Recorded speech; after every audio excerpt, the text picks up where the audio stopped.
Wait, we're is gonna that what die. we're doing today? I thought we Yeah, were. I thought. We were. Well, what we're gonna do today is I'm gonna have each and every single one of you, you're gonna sit down and you're gonna gather around the table.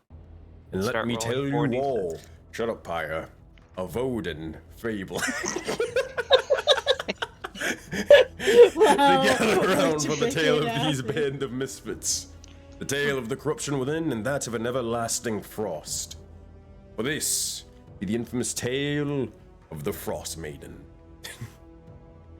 Previously, our heroes were found traveling through the Asia Arctic, where they'd be ambushed by the likes of the corruption.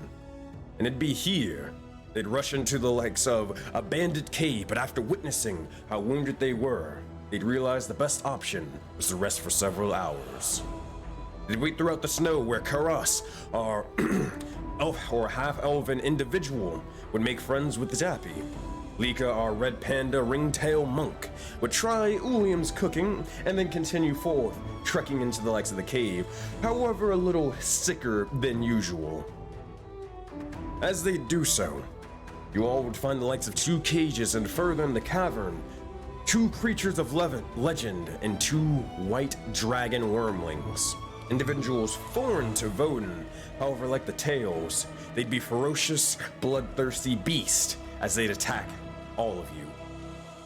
As the commotion set afoot, tragedy would strike. The noises of battle would alert Nord, the Chardellin-infused berserker, as he'd unleash an assault of retaliation.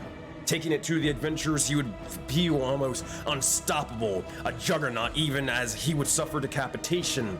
But this individual would be claimed to be blessed by the Frostmaiden itself, and was able to refute death, to prevent it and continue forth, attacking and slaying all of our adventurers. Whoever this individual was, this Frostmaiden, would be a question for later, as our heroes would glance outwards and find 3 more berserkers, similar to this one, entering the likes of the cave, with the astral army behind them. Their form itself infused with demonic crystals, coursing with the heavenly astral light. And with all of that, my friends, time was up. Survivors, listen now.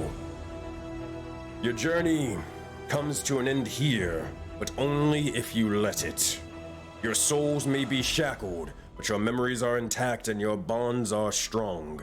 They'll be tested as the time for war is now in session 14 of Rime of the Frostmaiden. Let us continue forth, adventurers. Let us begin.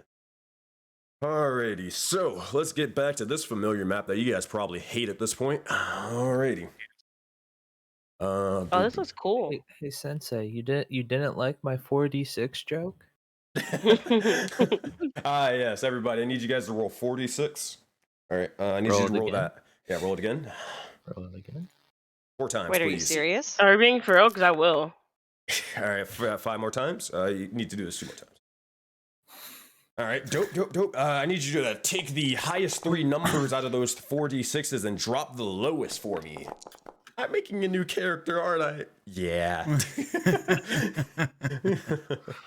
Oh man, the joke is a classic. Alright. It's the fact that you guys actually started rolling 46s. Yeah, you did. We were like, oh, should we? No, please don't. Please, God, don't. Well, Gross and I are good though, right? Yeah. Oh man. Oh man. Yeah. Can this those were be looking the like some amount good of rolls. health that we regained? Please. Please? Well, here's the thing. No, but I can tell you one thing, though. I can tell you one thing. Due to the likes of the Ascent and this Auroraverse trait that's going across all the boss fights, your group does get something as a buff, as they have survived the first round. But we'll see what that is in just a moment. For right now, let us go back to where we left off. All right, let's go play this music. In the meantime, where the heck is it? No, not that one. Here, it's there. Yeah, you got it. Is there? It's here. I found it. Of course. I told Right you it's there. Right behind the shelf. All right. So, as we pick back up where we left off, the battle rages on, and you see as spells are flying past and across the room. Howls occur before some of you, in particular, glance outside, and you see the entirety of the land shrouded in this astral light. You look over, and glancing outwards, I believe it is Pyre and maybe Anth, but definitely Anth if I remember right. But those looking outside, you would see as an astral army marches towards the cave, seeking to corrupt all and consume everything. All of the entire sky is surrounded and coursing with this astral light, this Aurora Borealis that pulses and almost poisons the sky. But as you all begin to back up out of hesitation for a moment, you look over and you try to stand your ground, as you are not alone. The armies emerge, but immediately you see as a portal begins to swirl out, and immediately stepping out as the serpent's blessing guides her for war. You see an individual conjuring an arcane bow. It courses with electricity, mixing it with the power of the seasons, as the time for battle is now, and the likes of Arya joining one final fight with Rime of the Frostmaiden. As this begins to happen, you see as she pulls or knocks back an arrow and begins to ready it. However, you'll see as one individual leaves or joins the fight, another soul fades. As you look over towards the likes of Ulium, and you'll see as the keeper begins to reside beside them, tap them on the shoulder, look towards their soul, and realize their time to die, their time for battle, is not here, but instead in another portion of the taiga, connected to the likes of Zephyr, our panda paladin warrior.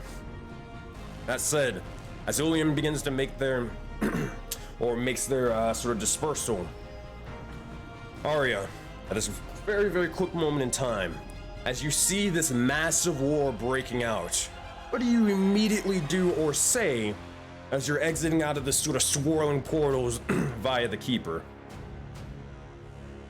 Hold on. Sorry, give me one sec. Okay. I'd honestly look at everyone, and I wouldn't even say anything. I'd just walk out battle ready. Like, that's honest to God what she would do. She'll just walk out and be like, in her head though, she'll think, well, shit, I can't even leave him alone for like 1 week. Like, what's going on here? I'm just kidding. But yeah, she just walk out. Easy enough. As you begin to do so, you look out towards all the other enemies. Probably just right where I had you. Because they're still in the middle of combat, so you can't really move that far. Oh, okay. Yeah. But as this begins to happen, oh boy. Here we go.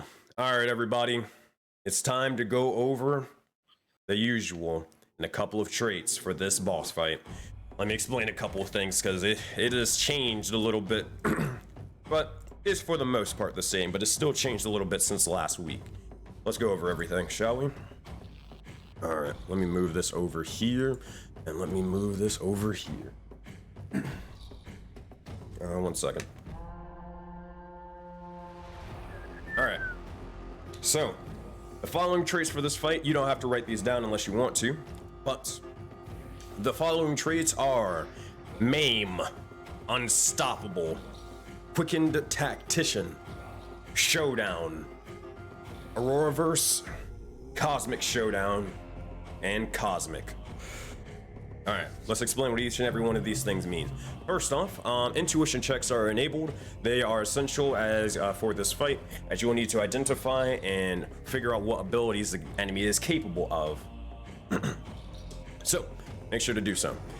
Let's go into the next trait. We're gonna go over showdowns. Showdowns are pretty much the exact same thing as clashes, except for the difference is you can only make 2 showdowns during this boss fight. Afterwards, the third showdown you can finally make is typically at the end of the fight or the end of the encounter. The only way you can do this is if one of the creatures, specifically aka the berserkers being the main enemy, are they eventually reach the near-death condition. Now, as you guys have seen in Foundry and whatnot, if you ever scroll over a token, it'll show like, oh, they're barely injured, or they're not injured at all, or they're near death. Whenever all 4 tokens, or there's only 1 remaining token that's near death, then you will be able to do the final 3rd clash. Make sense? All right, easy enough. That being said, everybody should be used to that. Quick and Tactician is the second or third easiest one to explain. But players' turns are timed. So, for everybody who is a non-caster, or this is going to be the likes of Groswaro, Lika, and that is all. You guys will have 1 minute and 30 seconds to do your turns. I'll describe everything afterwards, but you just gotta make sure that obviously you planned your turns ahead of time, because it's like 50 fucking people in this fight, and then also on top of that, you're gonna have 2 minutes to discuss tactics, so you gotta make sure you have your turn ready to go so we can barrel through these things. So 1 minute and 30 seconds for you guys as non-casters, but for everybody else like Pyre, Anth, Arya, and Karos, you guys are considered casters in the sense, so you guys have 2 minutes to complete your turns. And again, we're going to describe all the abilities and actions and all that stuff afterwards, like after your turn, so we don't like take up time. The only individuals immune to this rule were going to be Mochi or Arya, as they're newer players to the Auroraverse, and they're not used to any of the mechanics like this in general, so they're going to be completely immune to that. That said, any questions so far about any of the traits? No. Alrighty, dope. Next up then is, let's go into the specific boss fight traits. Maim is the following. So, any of these creatures can choose to knock you on, or can choose to not knock you unconscious if they want to. This is specifically in the Berserkers, not the corruption itself. But if they choose to do so, they'll roll a D100, and on a 60 or higher, they will maim you. That said, the player must make a Constitution saving throw, and depending on how well they roll, will determine what happened. Alright. That said, next trait, Unstoppable. This one's pretty straightforward, as you guys have figured this out throughout the last fight, so you gained a little bit of information before. But these creatures have or aka the Berserkers, they have something preventing them from actual death. You must discover what that source is, whether it's located in this cave or connected to something more. Intuition checks, however, cannot be used to discover what this source is. But I will say, without removing this invincibility from them, you will never become victorious in this fight. So, you need to find that source, whatever it may be, and find it fast. Alright. Any questions about those? Oh. Alrighty. Next thing.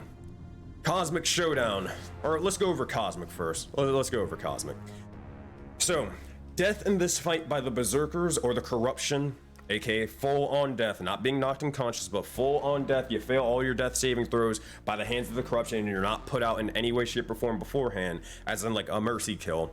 So, in the sense of, if you were to get knocked unconscious, you fail like 2 death saving throws, you can have another player mercy kill you and try to decapitate your head off before you get taken by the Corruption and suffer cosmic death. That is an official thing now. It was brought up to me by the Ascent, and I like that rule. So that is an option if it ever gets to that point. Hopefully it doesn't, but keep that in mind.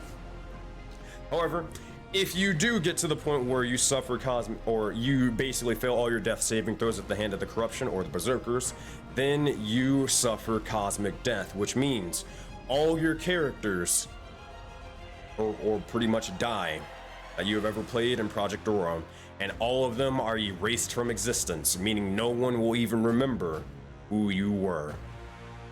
For the likes of Sammy, I believe you have 4 echoes on the line. For the likes of Pyre, you have none. For N, I believe you have 3 or 4. For Karos, you have 7. Arya, you have 1. Anth, you have none. Except Anth. Lots of things on the line, my friend, so fight with your strength. Alright, Cosmic Showdown is this. That final showdown that I mentioned before is an optional one, in the sense of an optional cosmic clash. This is done if the creature is brought near death, as I mentioned before, but this clash specifically is a best of 3 clash. These clashes that both creatures add all of their echoes to their roll, and if they fail this clash, they suffer cosmic death. If they succeed, all clashes for Soulbound, for every single person a part of this war arc, are done with advantage in the future, for every single campaign if you succeed. And then you also gain the benefits of the other rest of the clash stuff. Does that make sense, or do I need to re-explain that? Because that can be a little confusing. So basically, last clash is an optional clash. We can do a cosmic showdown against whatever entity we're facing against. It's a best out of 3 round. All 3 of these clashes will involve adding all 4 or 5 or how many echoes we have to that clash roll. And if we succeed at least 2 out of 3, then every campaign gets advantage on everything. That is against, correct. Showdowns. Perfect. Exactly what it is. All right. If that's the case, last thing. Auroraverse. So everything that happens in one fight can happen or is connected to the other fights across this arc. That means the likes of Secrets in the Sands, The Ascent, Rime the Frostmaiden, and Valley of Dreams. They can all affect each other in multiple ways. The most notable thing for your fight is The Ascent has been able to survive. So, you guys have received a little bit of a boon. It's not a big one, but it's still one that can come in handy. Alright. Essentially, every single last one of you have advantage on all attack rolls for this next round, and on top of that, you do a d6 of extra damage or healing, depending on whichever you do. And this is only for this first round. Afterwards, it goes away. So you can thank the Ascent for that one. Yay. Thank you. Alright. And that is everybody on your team. So you have a fucking army. Go crazy. Alright. If there's no other questions about anything at all, we will get started with the first 2-minute tactic round, and then we're gonna get started with the fight. Alright, if that's the case, starting the 2 minutes timer, you guys can discuss tactics as a group, and after that, I'm gonna need you all to roll for initiative once more. So, actually, let's re-roll initiative while we're at it right here, and we'll get into that just in a moment. So, here's what you do to re-roll initiative. Oh, it already set it up. Perfect. Oh boy. Fuck. Fuck. Oh Fuck. no. Oh no. No! The tactic for the first round is wait and see. Wait. My die hit the Holy fucking other shit. one. We did Wow, not no. do good on that. Why did you make us re-roll? Oh man, that is That's the initial roll, right? Right? We can just now's the reroll. Is this where we have the advantage for the well, I will say one thing. Lika, you did receive a D4 inspiration die from chat, and Thank you, Aria, chat. you did receive a D8 inspiration die from Finn. All right, Thank you, Finn. let's do this. All right, let's roll some. Let's go, Let's roll friends. some initiatives. So Thank the you. corruption's rolling. They get a 13. All right, the second corruption's Okay. rolling. They get an 18. All right, Roll. Aegon's rolling. He gets a 4. Yellow rolls. He gets a 2. Oyama Nartok, the true Oyama Nartok, rolls. She gets a 19. Thank God. Jon Snow the Winter Wolf gets a 6. Jesus fuck. Oh wait, hold on. Should The we start rolling wolves, the wolves 46? get a. Hold on, let me go to these Is guys. this just to show that we were not prepared? Apparent fucking Oh, I'm lead. scared. That's a good question. Do we just like run into the cave and try to find the rest of their clan? Oh, God and bless just got a kinda, like, 17. Your wolves got a 17. Let's I'm go. gonna William. All right. burst out of here. That Oyama Nartok is not a combatant. They're just that. And let's see what big ol' little Zappy gets. Zappy gets a 14. All right. So your NPCs are able to sort of bring it home, but yeah, that was a little rough. Not gonna lie. I wonder Okay. if we can make it out from this other side of this cave. Maybe. Okay, tactics are gonna start now. 2 minutes going. So you discuss amongst yourselves, my friends. Okay, so I know for sure after he mentioned the extra d6, I'm going to heal 2 people because I can. So, Graz, you need healing, right? That's actually a good question because it looks like everyone got brought back to full health. I'm sorry for Oh. being a narc, but Did Sensei, it yeah. reset your shit? What the fuck? Hold on. Why did it reset hold up. everything? Yeah. Okay, wait, on pause me. on the 2 minutes. Pause the 2 Yeah. minutes. I'm just I kidding. did. Um, Yeah, because I remember, you had like 20 health. Why did it reset it? Because like I literally looked at Karas's health. the like, wolf is earlier. fine. I got no Some idea of why. the monsters are fine, but we're on Monarchtalk saved, so all the NPCs saved. Then, but some of the players didn't save for whatever reason. And I don't know if you got think- hit or not. I don't Oh. think so. I don't think so either. I know Pyre didn't get hit. Arya couldn't have gotten hit. Lika might have gotten hit. I know Graz was fucked up. Yeah. I think Graz, you're at like Shin. 11 HP or something. Like you were like 1/3 or something, right? I think I was at 15. 15. Okay. Yes, it was 15. Yeah, I was at 15. Question though, Sensei. I got fully healed because of the. Oh yeah, you got fully healed. Yeah, you got. yeah. You're good to go because we're gonna go into that in a minute. Are you serious? I Jesus. appreciate it. Yeah, see, Lika's back at full and all that stuff from Sirius from Secrets in the Sands. I think that's everything else is correct though. Yeah, I think that's about Okay. as good as it can be. All right, you guys Hey, are and good. Sensei, that doesn't. This would be like once the round actually starts, right now. The bonus. Oh yeah. Okay, so So make whenever sure. the first initiative happens, so it starts with the wolf Alright. and it'll end with Gellum. But all right, I'm I starting the got timer it. back up. 1 minute and 30 We seconds need left. to get out of this place. We're gonna get pummeled. We need to get out of this chokehold. We can't defend this area. If we can get back Oh, into did they this not place roll? where the dragons Oh. were, we I should can probably like roll for bottleneck these them. guys too. That would be probably helpful. So the question Oh. is how many people are outside? Is it just the 3 people Oh that my are God. chilling there, or is it like? It's an the army. That's I the think it's corrupt- a full army. Like they're at our doorstep, and we're not prepared. So Does that make sense? Like if I were an army and I found people like that we want to zap and kill, so And- here's a stupid question: can we cave in the entrance? That's what I was thinking. Yeah. let's do it. Let's go. How though? I'm just Fucking- gonna look to all of you magic users. You know what you do. Yeah, there. It looks like there's some wood in there. Fucking burn that shit up, I guess. I've got no Fire! spells. Let's go. We could Fireball, also wait. we could also potentially we could retreat into the place where the dragons were, and then that would effectively bottleneck the enemies. Like maybe they all go after us, maybe they start fighting amongst themselves, but that way we are protected. Like no one can get through that bottleneck, right? There's and then the- if it continues to be bad, then we could subsequently cave in the thing. And then we could also escape through the hole. Correct. They could 3 also seconds come left. in through the hole. That too. Possible. It's worth a try. All right. But I mean, there's other also areas over here. And that is so- time. Oh boy. All right, here we go, everybody. Bottleneck it is. I wish you all the best of luck and may Cowabunga be in your favor. All right, let's get started. And also, Fish, can you give the dog, your dog, a couple more head pats for me? Thank you, buddy. Oh, he's just chilling with me Oh my today. god, your dog is so freaking cute. All right, His name here is we go. Winston.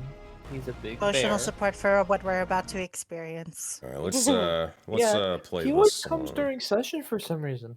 He just really wants to play. Pyre gets a dog. That's Wait, no, Zappy. when he That's wants to play Zappy Zappy. IRL. Alright. Aw, that's Zappy Here we go. IRL. So, first things first in initiative, as it begins to happen, you will see as immediately the sort of berserkers begin to beat their chest and begin to yell, or almost yell out in a almost enraged fury. Runar is going to dash on in. How much movement does he have? He has 30 feet. All right, he's got 30 feet. He will rush into the likes of the cave, and as he begins to do so, I need anybody outside looking. So I need Anth, Pyre, and Arya, and okay. So Anth, Pyre, and Arya make a perception check. You as well, Liko. You just make a normal one. Karas, make one with disadvantage, as there's a big ass pillar in your way. Yeah. I'm going to make this inside, but it's fine. All right. 16, Oh, no, not 12, 13, and 20. So, Karas, Arya, as you begin to see this individual begins to walk into the likes of the cave, you see as they step in, they feel a lot more confident for some strange reason. Arya, you especially are able to notice this.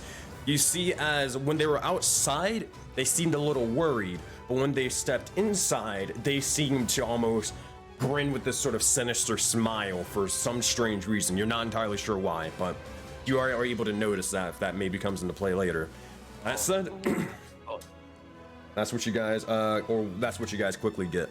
But regardless, they are going to take 3 javelins and they're going to start chucking it at individuals. There's going to be 3 javelin attacks, one to Oyama Nartok, one to Anth, and another one to Pyre. All right. First one. That's gonna be a 21 to hit Oyama Nartok. She will fail as she takes 7 points of damage as it enters the likes of her gut. She rips it out, but then begins to almost feel woozy for a moment and stumble amongst the likes of the pillars. She is poisoned for the end of her round, or until the end of her next turn. All right. That said, she's gonna attack Anth instead. Range. That's gonna be a 22 to hit and 8 points of damage. Anth, I need you to make a Constitution saving throw as the javelin begins to course amongst you, and you see as the crystals begin to almost take over your form.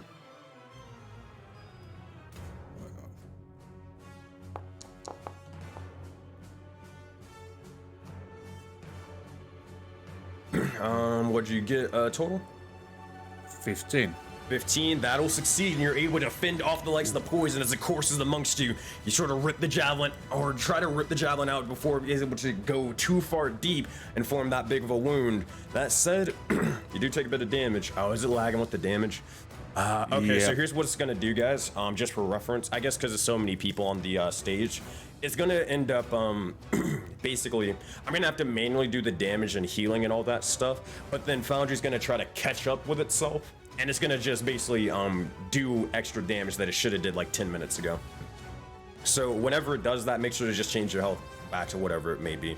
So I'm gonna change it to like -8 now, and then like 10-20 minutes later, it's just gonna randomly subtract another 8. Anth. Yep. Alrighty.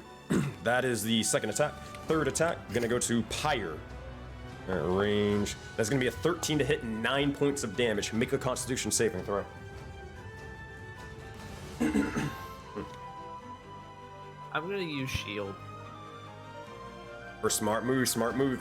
As you see the javelin coming towards you, you immediately begin to cast and conjure up a spell as an arcane barrier forms and it crashes amongst it as the javelin goes flying wide. That said, that is all he can do. Oh, actually, hold on. I may need to redact a couple things. Let's see if he goes fucking insane. Never mind. D6. You're gonna want to hope he gets a 6 here. 1. Nah, he's fine. Wait, unless it is a 1. Oh no, it is a 1.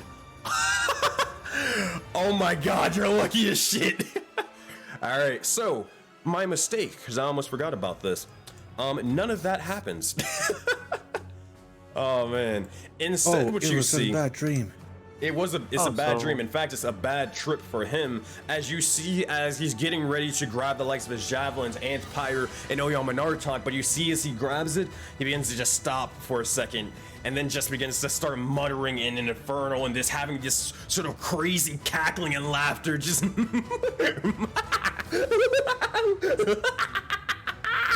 just cackling over and over again, and that is his entire fucking turn. He does nothing else. What the fuck? All right, that is Runar. Wolf, you still get the information though, so you don't have to worry about that. I just have to retcon it, but oh well. All right, Wolf's turn. Here's what they're going to do. They are going to, honestly, they're probably just gonna, I don't know if he,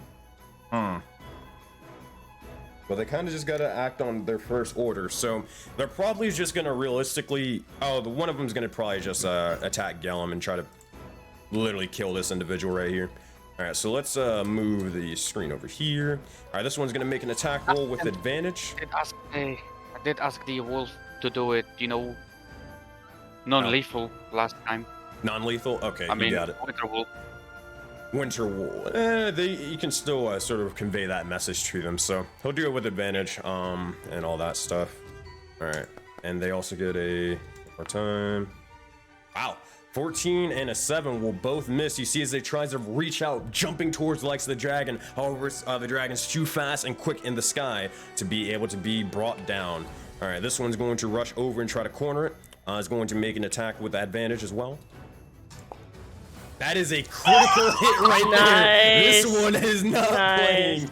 Strength saving throw from this guy. It doesn't even fucking matter. This wolf begins to jump down and pounce onto the likes of the dragon. Rips or almost begins to snarl in its face, almost bludgeoning it into the ground and cracking the ice below. As this happens, it knocks it down not lethally.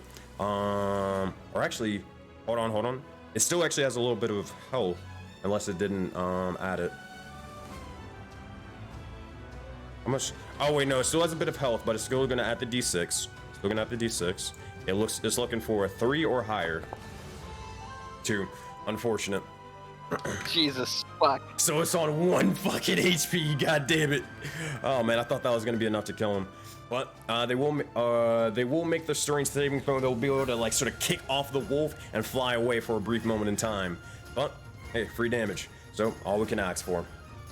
Oyama Nartok's turn, and she will look towards the rest and yell out to the rest of the party and just say, "By the gods, there's an entire army of them outside. What's the plan? What should we do?" Asking for all of you guys to explain what's the plan. What do you want Oyama Nartok to do on her turns? You're roughly controlling and telling her all of these NPCs of what your plan is. Wait, I real thought quick, we were sorry. gonna vote on it. Sorry, go on. I have a Ryan. question. Okay, so are you saying that all the javelins he threw, we're just gonna forget that, right? Or Javelins didn't happen, but I already said that you did get the information from like him walking towards the cave and all that stuff and feeling a little bit better or more confident. You do get that information for free, but the javelin stuff didn't happen. okay, no, I just want to make sure that was it. Okay, that's all. Sorry. No, you're good. So, is anybody saying what Oyama Nartok should do? If not, she's just gonna act off of instinct. Bottleneck. Guys? Bottleneck. Come back to the small cave. All right. That's What do you think? that said. She doesn't understand what bottleneck means. She heard go back to that side of the cave. She'll look towards Groswarl and see, and she will begin to rush over there. But not before. Fine. What? Not before I take this one out. She's going to circle around, and she is going to immediately just sort of claw a path, and then just try to converse to the other players, and try to get to your or get back to the cave. She's gonna make a bite attack with advantage and try to rip a chunk of flesh out of this individual as much as she can. Kill it. We'll see. All right, bite attack. That's gonna be a 19. Yeah, this guy's fucking down. This guy's down. You'll see as you immediately, or she grabs the individual by the wings, almost takes a bite and just chunks him off to the wall. You see as he's bleeding, or he's not bleeding out, but he seems to be, the bite didn't really do the damage. It's more of him being thrown to the likes of the wall, crashing and bashing his head that knocks him unconscious. He's still alive. He's just not, bleeding out and dying. So, that said, Oyama Nartok's gonna keep dashing over here with the last bit of her movement. And then she'll just say, "Everyone, with me, to the likes of Groswarl." And that is her turn as an action bonus action. Yeah, that's all she can do. She can't throw any javelins or anything like that. So that's Oya's turn. All right, then we get to the corruption. Let's see what they're gonna do. All right, 1, 2. This is 30 feet. This is gonna be annoying as hell. Is there a way how to do this? You could just not do it. Like, that would be okay. I don't want to count this every single time. All right, 5, 10, 15, 20, 25, 30. I mean, are they having problems with logistics and therefore their soldiers don't know what to do, so therefore they stand around looking at each other? I'm just saying, it happens in real life. Militaries fall apart all the 20, time. 25, 30. Yeah, things, communication is 5, 10, difficult, 15, 20, 25, 30. especially if they don't all speak the same language. Single chiming and shit. Yeah. All right, it's a lot of them. That's all I can say. 5, 10, 15, 20, 25, 30. I mean, if we 5, just 10, count how many 15, times 20, you're 25, counting, 30. we'll know.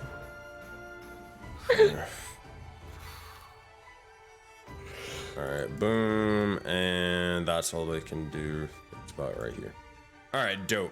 So you'll see as these sort of astral creatures begin to slowly form, and as this happens, you'll see as they look towards the likes of, well, really the first individuals they can see, peering through the cave, they'll see Pyre, Anth, and Lika, and you'll see as they begin to conjure a bit of flame for their hands, as it begins to course with an astral light, and they fire it off towards you all. We'll see what happens. We're gonna roll 2d3. Roll. Oh, I forgot to mention this when we were in planning, 1, 2, guys. 3. I don't have Portent. I'm out. 2, 1. So that's Factor gonna that be- in for you. So this is going to be You one don't attack have roll what? towards Lika and another one towards Anth. All right. First roll is going to be towards you, Lika. Or actually, did I have line of sight? They'll make it with disadvantage. You're behind a lot of walls right now. Yeah, with a 9, that's not going to do it. You see as the fire begins to go flying wide and it strikes into the wall beside you, but doesn't strike into you. All right, second one's going to be towards Anth. It's going to be a fire bolt. Oh no! That is a nat 20, my friend. I am resistant to fire. That is true. That is true. Tiefling Heritage coming to play. It actually subtracted the right amount of damage. You see as the firebolt strikes into you, burning a hole into your sort of a coat. It leaves a singe. However, the wound doesn't seem to almost leave a big enough one to make you really, really feel the likes of the damage. That Nice said, and warm. Nice. yeah, you feel nice and warm, but it still does hurt a little bit. It's more the force from it, though. That said, that is the Corruption's turn. Zappy will try to make his last check. This will determine whether he is in this fight or not. He'll look out towards all of these individuals getting ready to fight, and he is going to see the Winterwolf breathing ice and more. He's going to see if he can breathe a little bit of lightning and try to be useful. Rolling a D100 and hoping for the best. All right, he needs to get a 70 or higher. That's a 72. Yeah. You see as he begins to start barking and he looks over at all the other individuals almost taking the bits of damage. You see as immediately he sort of blinks out and then begins to yelp towards you and looks towards Karos. And as this happens, you see as he shoots out electricity with an almost blinding light as it strikes into the pillar around. And you see as it courses with a bit of purple light and he looks towards you, Karos, in excitement. Do you still have Speak with Animals on? No, it's concentration. Well, for any, this is just for the audience. You would hear as he's saying, I did it, I fucking did it, yeah! Aww, that's so cute. But that's all. What's the animals right now? Yeah. Karas will just smile at him and just wink. Oh, Wait, man. Sensei, I have a question for you. Can I see what's going on? Because is this like thing right here? Is this like a rift? Oh, it's or is it like you are at an elevated position. It's like a cliffside, and you're on the top. Yeah. So I can see, right? Yeah. Okay. I'm gonna add a spell for Zappy. Oh boy. Yes, finally. Is there a reason why I'm getting a concentration check? I think it's because you. Well, no. That was because what do you call it? When I accidentally hit you from earlier. And all that stuff, yeah. So nah, you're good, buddy. All right, here we go. We're going to give him. It's not really like a how do you call it? It's not really a It's not really Eldritch Blast, but we're giving him Eldritch Blast for this sort of thing. And we're flavoring it with lightning. Oh Yes. boy. It's Alright. not, but it is. It's not, but it is, but it's not. But Yeah, maybe. makes sense. Oh boy. All right. That's all things in D&D. Yeah, exactly. That is his sort of turn. We'll get to see what he does later. Oh my gosh, so many fucking NPCs. Afterwards, after this last round, it is Lika, and then Karash, you're on deck after Lika. And then Anth is in the hole. So, let's get rid of these last individuals and let's fuck these guys up. Alright, so these individuals are going to rush over here. 5, 10, 15, 20, 25, 30. Who are they able to see? They're able to see pretty much the same individuals. They see the likes of Jon Snow and Oyama Nartok. Actually, no, this one can't. What about this one? Damn, they can only see Arya, Anth, and fucking this wolf. God damn it. Yeah, same thing with this one. They are fucking determined to kill you, Anth, or something. Alright, this one's going to use a chill touch cantrip. Yeah, it's gonna just barely be able to reach. The second one's gonna hit Arya. So, wait, hold on. That's So you'll see as it fires off this sort of arcane bolt, as it strikes into you, chilling you to the end. As it does, you do take 7 points of cold damage, Anthony. You're not looking too good. This one over here is going to try to strike Arya, just barely. He'll have to do so with disadvantage to do so, as you are behind multiple walls.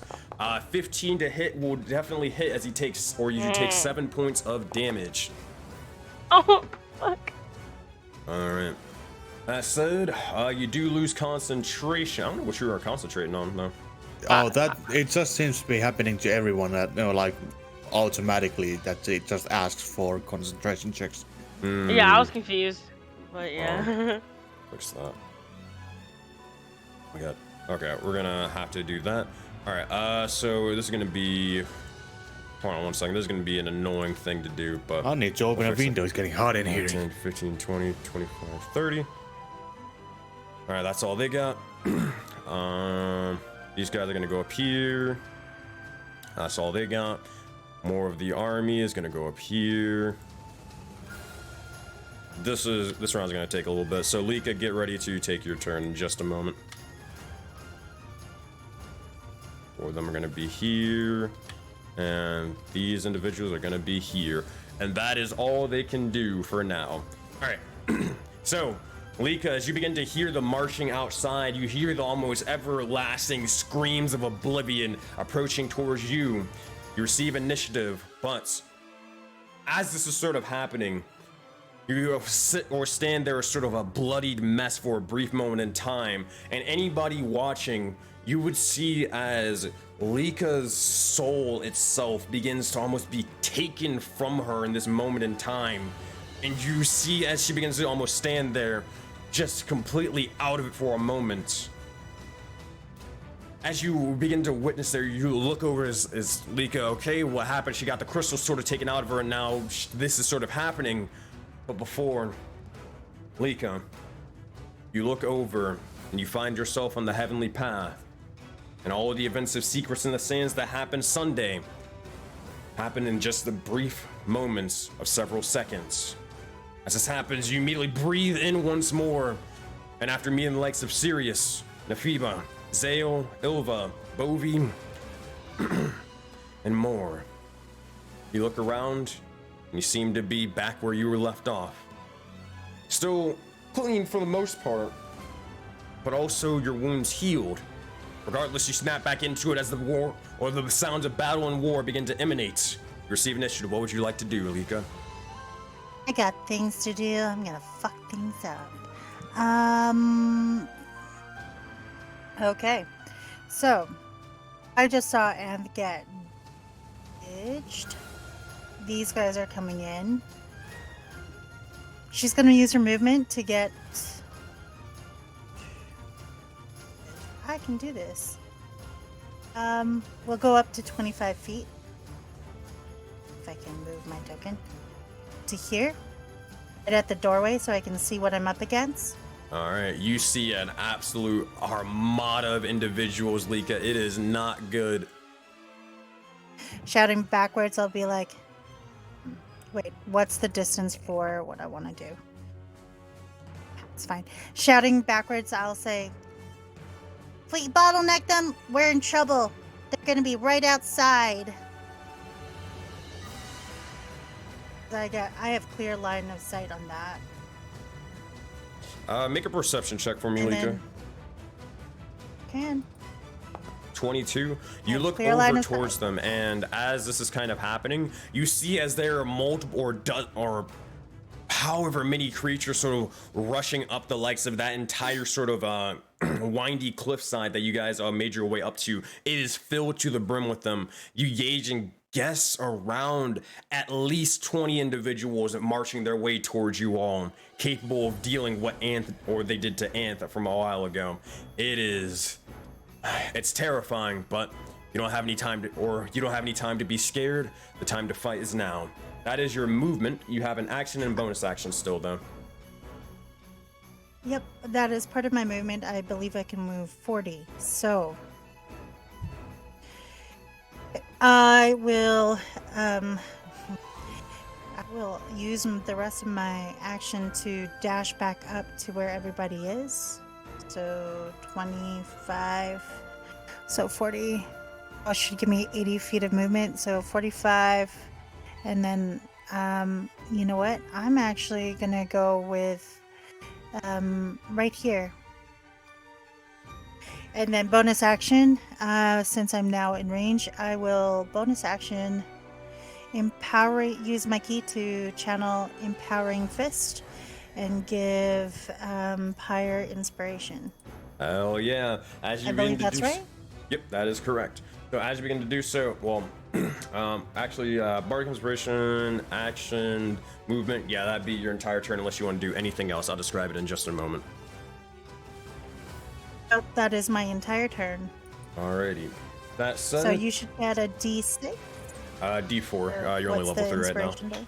D4. Yeah. So as you begin to do so, you dance with a bit of almost flourish and almost immediately begin to sprint off to the likes of Graw's wall immediately gain to the likes of this sort of small alcove area. Pyre, as this happens, you look towards the individuals and almost this bit of inspiration begins to take you home. You do receive a D4 inspiration from the likes of Lika, but you also receive a D6 inspiration from another player of the Auroraverse.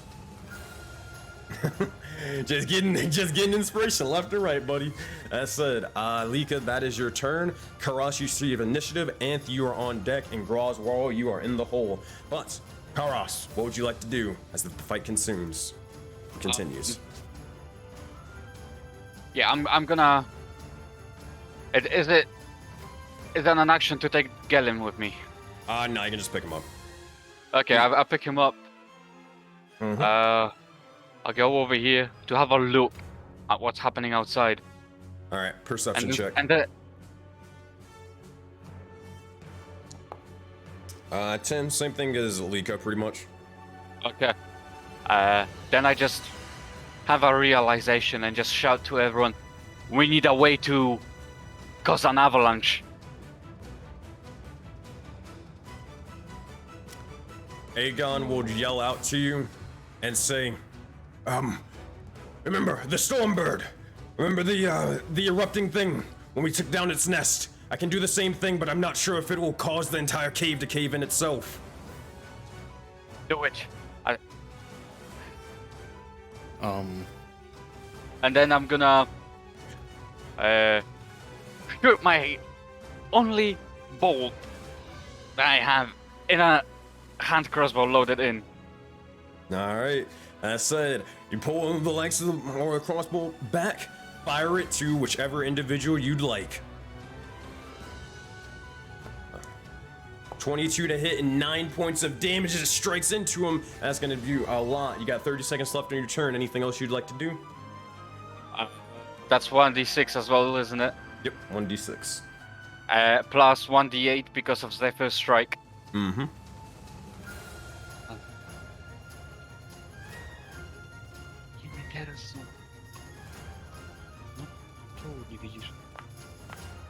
Yeah, plus d6. Sorry, real quick. Yeah, did we add the extra d6 from the other campaign that gave us advantage and an extra d6 on all of our stuff this round? Yeah, they did. Okay. Y'all haven't started being able to hit people yet because you guys are very, very close to the bottom of initiative. So it's all going to come into play just now. All right, so that is towards this individual, 12 of 9 damage. I pause the timer, obviously, when you're rolling and stuff like that. But that said, 9 seconds left before I start describing stuff. Anything else you want to do on your turn, or nah? I'm gonna go a bit further in here with Gelim, of course. All right. Also, Holding him on my shoulder. so that is time, but also don't forget intuition checks, guys. Can I use it still, or is it too late? It is too late. Oh boy. That's it. It's all good. It's all good. Anth, you receive initiative. Groswell, you are on deck. What would you like to do, Anth, as you immediately are pelted by multiple flaming bolts, chilling bolts, and more? Well, now that it's in fresh memory, I would like to do an intuition check. English is hard. Make a wisdom check for me, buddy. Ooh, nice. That's a good roll. 19 plus 3, 22. Yeah, that is gonna be enough. Okay, let's go over this. All right, and are you intuition checking the berserkers? The berserkers all count as one individual that you can check, or do you want to check the red corruption? I would assume that those berserkers have pretty much the same abilities as the one we fought earlier, so I would like to go for the corruption, the red one things, you know, in there. You got it. So here's what the corruption is capable of. These individuals are they have the following abilities: fiery touch, fire bolt, and invisible in fire. That said, which ability would you like to learn? Sorry, Or if you want to choose, like resistances or anything like that, or health or armor class or anything like that, then you can do that. Oh shit! Actually, let me know the health. Health. I know what you're gonna ask. They are using minion mechanics, meaning essentially they have only 1 hit point, so you just need to basically hit them, they'll die instantly. But if you ever do an ability using a saving throw towards them, then essentially what happens is if they succeed, they don't or they take no damage, and if they fail, they'll instantly die, you know, stuff like that. For the likes of sleep, you get a little bit of free information.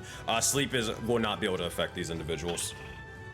Yeah. Then okay. In that case,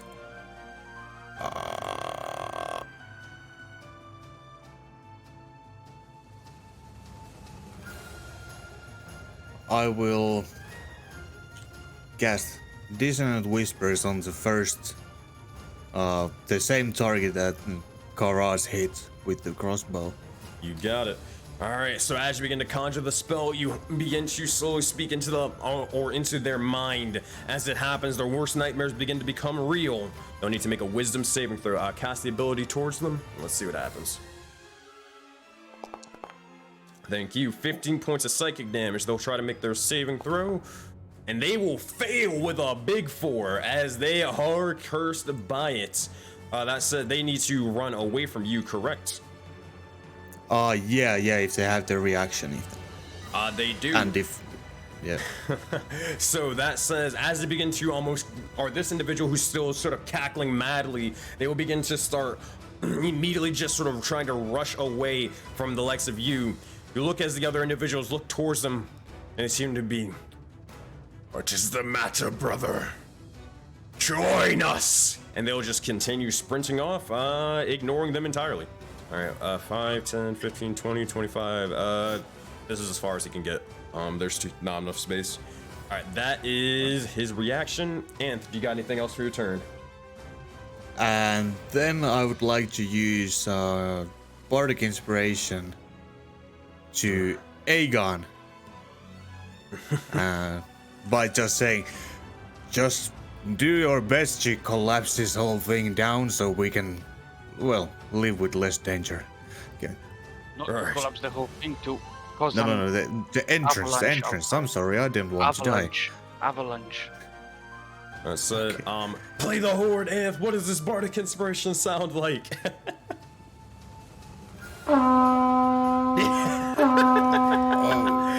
Yeah, there. And then I use my movement to get here. Fuck yeah. Alright. Anth sprints off after playing the horn and immediately dashes over to the likes of Groswarl. That is their turn. Next up is Groswarl, then Ivor, then Arya. Here we go. So, Groswarl, what would you like to do at this moment in time as you see more and more of your allies rushing in? You have no idea what the corruption army looks like, but apparently it's pretty bad. Apparently, it's pretty bad. She's gonna come out over this here. Ah, that's great. Look at all those baddies. Make a perception check while you're at it. Yes. 6. Nah, same thing as everybody else. Cool. She is going to. Oh, beautiful. They're all in range. By the way, she's on top. Like, she's still on the top of the thing. She didn't slide down. So she is going to target this one. She's gonna throw her hand axe. Hell yeah. That said, you grab your hand axe and begin to chuck it forth towards one of the individuals. Target them and make an attack roll. And I get advantage, right? Yes. Are you serious? 3 and a 6. Oh my god. Actually, who are you hitting? I targeted it. The one that's closest to like that tooth thing in the ground. Wait, you get the one? D6 too. 2 of 5. That D6 is in damage. 2 out of 5? Oh, well, funny enough, their armor class is 10. They're not hard to hit at all. They're minions. I'm sorry, guys. Oh, wait, that's a minion? Oh, yeah. Those are minions. There are tons of them. No, I did not intend to hit a minion. I wanted to hit one of the big ones. I mean, those minions are doing D10s of damage, so I mean, shit. Okay. I mean, I'll take it. I'll take it. Go for that one. Thank you for the raid, Quest Junkie. But as you throw the hand axe towards him, it strikes into the individual and immediately watch as they shatter out into oblivion. That is that individual dead. And you said the blue one in the top left, right? Yes. All right. Boom. Yeah, they are out of here. All right, girls. Well, you are down a hand axe, but what else would you like to do? But I do have a second attack, and I would like to use it. All right. So make another attack roll for me. You know what? No, I'm gonna go for this other minion one, just because they're gonna fuck us up. Do I still get advantage on this attack roll? Yes, you do. Excellent. Oh, it's wasted, but that's okay. This is still a nat 20, and it's pretty badass. Groswarl, if you would like to describe in the last bits of your turn before you move and everything, pause the timer, but describe what this natural 20 looks like as you throw the secondary hand axe towards the individual. She walks out and she's about to throw the axe. She just aims at the first kind of minions that she sees. But as she looks around to kind of take it all in, she sees one of the, if I say the C word, are you going to get mad at me right now? You're just describing what you want. You didn't say it in character, so. Okay. So as she sees one of the creatures of the corruption, she just takes this big breath and just roars as she throws the axe and just like bellows and spits going everywhere, and she just fucking nails that minion thing like directly in the forehead. Nice. That's the red one, blue one, or red. You gotta target them or ping them for me. Oh, I did target them. This one also says corruption 2 of 5. Yeah, so it's the bottom one. Gotcha. Bottom okay. One, you got it. All right. So that one, immediately as the axe embeds itself into that one, you see as it immediately explodes with this astral ice and reddish flame. You got a little bit more time for your turn, but not much. All right, Sammy, what you got for us? That's all the stuff that I can do for distance. So, can I still move my remaining 10 feet? Yeah. Okay, just gonna move over here. Alright, that said, that is your turn. Alrighty, next up in initiative, we have Ivor, then Arya, you are on deck. Afterwards, it's the Winter Wolf Jon Snow, then Aegon. I'll never get over that. Alright, Ivor's turn. He is going to immediately get inside a Oh wait, can he go grab his other individual? Nope, he doesn't, and he doesn't know that you guys are about to do that. 1d6. Oh yeah, thank you for that. That's very, very important. Let's hope they get a 1, because that'd be perfect. That's another 1! Wow. Wow. That's it. They are insane. They're insane.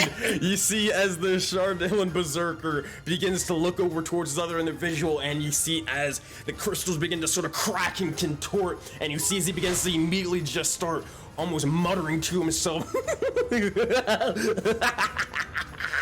And he is losing his absolute mind. He does jack shit for this round. That is his turn. Arya, you receive initiative. What you got for us? Okay. I want to do an intuition check. Hold on. There you go. All right. I need you to make a. Hold on, pause the timer. I need you to make a wisdom. Or no, this is intelligence for you, because you're a book nerd.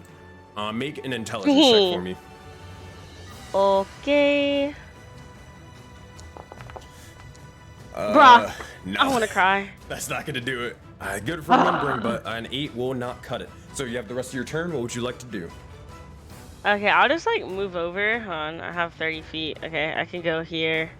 And then I'll also heal my teammates. So you I'm won't be able going to stand in Aegon's space, but you can. Oh, I didn't mean to. You're good. I'm You're gonna good. put him like my bad Aegon. I'm gonna brush him off. I didn't mean to step on him. It's fine. It's fine. Hold on. Let me target. Okay, I'm also gonna do twin spell on this, so it heals 2 people. Smart. Okay. So hold on, give me 1 second. Why is it doing it? Okay, it's gonna be at first level, and then I'm also gonna use the D6 for it as well. Alrighty, nice. So you're targeting the likes of Groswarl and who else? Amp. Alrighty. That said, cast a spell towards Groswarl, and then I'll just add it towards Anth afterwards. Bruh. Okay, I'm getting a D6. I'm sad. Hold on. Hey, it all adds up. Where's the D6 at? Come here, buddy. All right, give me. Okay. A lot better. A lot better. So a total of 9 HP are regained to the likes of Groswarl and Anth. I'll describe it in just a moment. But anything else you'd like to do on your turn, Arya? I don't know. Is there any way I can destroy the wood and like help them out with the avalanche or no? Like I'm trying to figure that out. I mean, you can, hey, Cowabunga, you can try whatever you want. And hope to see what happens. Might not be a bad idea. I don't know what to try. Let me see here. Hold on. Give me a second. Wait, actually? Only Could a I, little like, bit of time left in your turn. Yeah, could I literally try and chaos bolt that thing? There you go. All right, here's what I need you to do. So if you're as a sorcerer, yeah, you're a sorcerer, so you can't cast 2 spells in one turn. All right, so as you're trying to chaos bolt, no, you can as a sorcerer. That's a Project Aurora homebrew. So as this is happening, alrighty, chaos bolt. I need you to roll a d20, and you're gonna add 5. Just roll the d20. I'll do the math for you. Okay. It'll be too confusing or whatever on that end. No, I did the wrong one. My bad. I did the wrong one. Why are you doing this? every time I'm clicking it. No, not Groswarl, please. Oh God.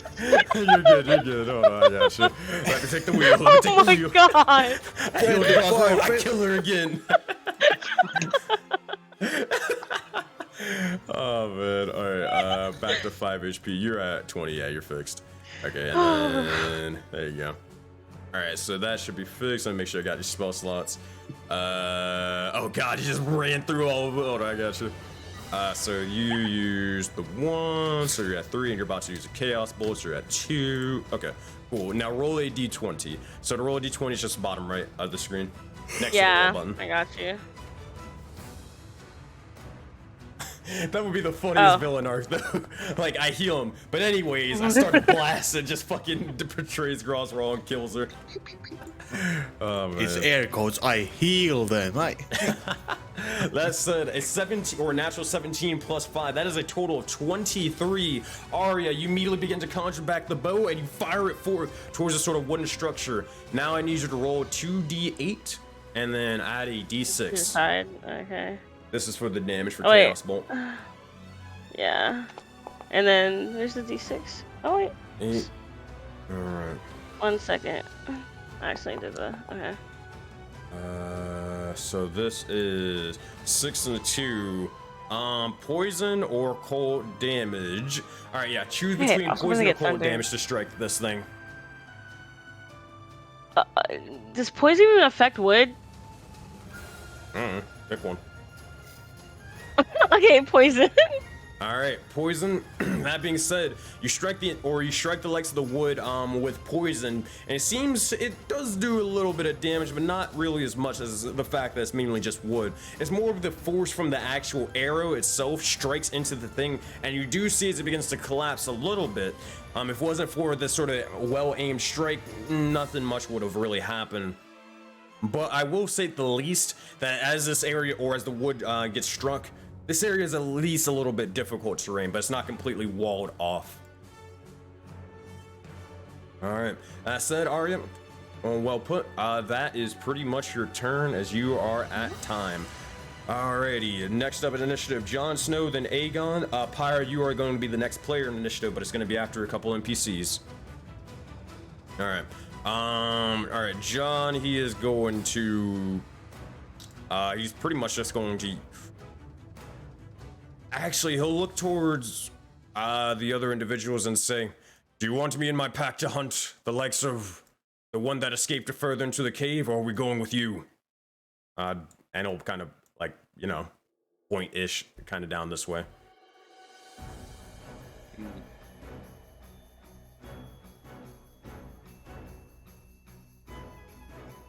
We should all stay together. All right, that's the first thing he hears, so that is what he will do. He'll motion, or he'll begin to speak out in that of wolf and towards the likes of the other sort of mechanical wolves, and they will begin to dash forth over to the likes of the cave. They will. Oh, he has a little bit more movement than that. It's gonna dash over here, allowing for you guys to walk in, and he is going to use his action to. He'll probably just. Yeah, he'll probably just dodge, or actually no, he'll just dash. He'll dash to let you guys get further inside. All right, that is his turn. Aegon's turn, and after that is Torkel's.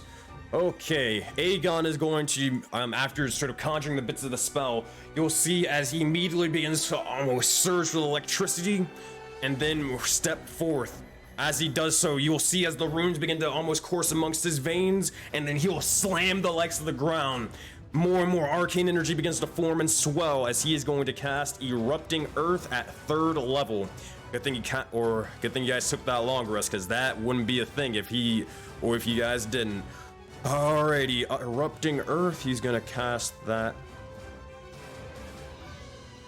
Oh, it's not that big of a range, but he can certainly try to cave the entrance in at the least. He'll get this much. Yep, that's gonna be just about as much as he's gonna be able to get. Oh, did not drop it. Why not? Why are you not dropping? What are you doing? What? Okay, I'm gonna try that again. That was fucking weird. Hold on. Erupting Earth. Place measure template, yeah. And drop it. There we go. Alright, dexterity saving throws for these guys. Let's see what's going to happen. Ivor will fail, Torkel will succeed, and the corruption will fail, meaning all of them will drop down and they are dead. So for those of you who are not outside or not looking outside the cave, you all hear a rumbling from outside, and it almost feels like an avalanche or an earthquake begins to occur as the entire, for you out of game, the entire entrance of this area that you guys walked into, it is completely destroyed and collapsed. They are not getting through this area. Between the likes of Arya and more, there's too much rubble to even get into the likes of this cave. They are donezo when it comes to that. Good stuff, Rime. That was a smart play. All right. Question. Mm-hmm. Wouldn't the noise and the shockwaves cause a mountain to go down? You know, all that snow up there. Don't worry about that part, Avalanche. because you kind of have a little other things to kind of worry about, my friend. Because what ends up happening is, as it does echo and it shockwaves through, not only does it shockwave outside, it shockwaves inside. You all hear the rumbling of the sort of cave inside. You almost have to stagger for a brief moment in time as it echoes. Oh boy, I need everybody in this area of the cave over here. I believe that is everyone except Anth and Jon Snow. And actually, are you guys still in? Karos, I'll say you get to make it with advantage, but everybody else, I need you to make dexterity saving throws as the icicles from before are going to start dropping down and bits of rocks and boulders and debris is going to start crashing into you guys.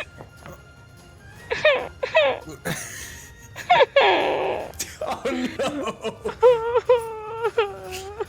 And that's an instant there. That. Wait, hold on. Knowledge from the past life. No, it's not. Does it saving throws? I don't know if it's saving throws. Wait, I'm gonna double check. Oh, is it not? Oh. That's for Karas's ability. Nah, you're kind of fucked here with a 3. But I mean, God, Nat 1 for a 2, 12 for Karas, Liko with 11. Let's check the notes here and let's see. Charlene Berserker. What about if I use Favored by the Gods, but I don't want to use it if I don't need to? So it's up to you. Sensei, Yeah, it's not. how? Because I rolled the natural one. Yeah. Is there anything I could do spell wise to move out of the way? Would I get that opportunity to do something like that? I'll be honest with you. If you didn't roll a nat 1, like if you rolled a 2, we could maybe have this conversation. But if it wasn't a nat 1, and like for a total of 2, probably not to the point where it wouldn't be worth it, where you'd like expend a couple of spells here. So not really. Just want to ask. Nah. How much are you willing to give up for this to succeed on this? Well, the spell I have in mind is Misty Step, and it's a 2nd level spell, so it's my last 2nd level spell slot. I'll tell you what, buddy. So here's what we're gonna do. Here's what we're gonna do, wizard boy. I'm gonna have you make an Arcana check, but it's gonna be with disadvantage because you got a nat 1. The DC is very, very freaking high. But if you can freaking squeak this one out, then you got it. I'll let you cast Misty Step. All right, 20 and a 10. Oh, anything to help with that 10? Because 20 is the DC. Don't you have you have dice? You have inspiration dice. Enough for 20? to make up 10 points worth of it, I don't think Honestly, so. just take it like a man. Be a man. Don't run. Yeah, he's just gonna take a icicle to the face apparently. Yep, I think we all are. You had a higher DC. I don't think any of us would have been prepared for that. So. All right, so this is gonna be a little painful. Not gonna lie. So it's gonna be. All right, let's hope for the best. Ooh, that's not good. Alright, so it's going to be for everybody who rolled a 10 or higher, you succeed, and you take a total of 4 points of piercing damage. Everybody who rolled below, you take a total of 9. Fuck! For a moment, I wasn't sure if it was the dog or Orient that making the noise. Who's down right now? Who is out of the count? Oh, hey, Zappy. Hey. Oh, yeah. Yeah, let's make some saving throws for these guys. Sensei, we're adding this damage manually, correct? Yeah, you gotta add it manually. Okay. Oh, okay. You said 9, right? Yeah. Yeah, your girl's not looking too good, guys. Where do I go? Where do I go? I'm about to die. Why is Arya so low?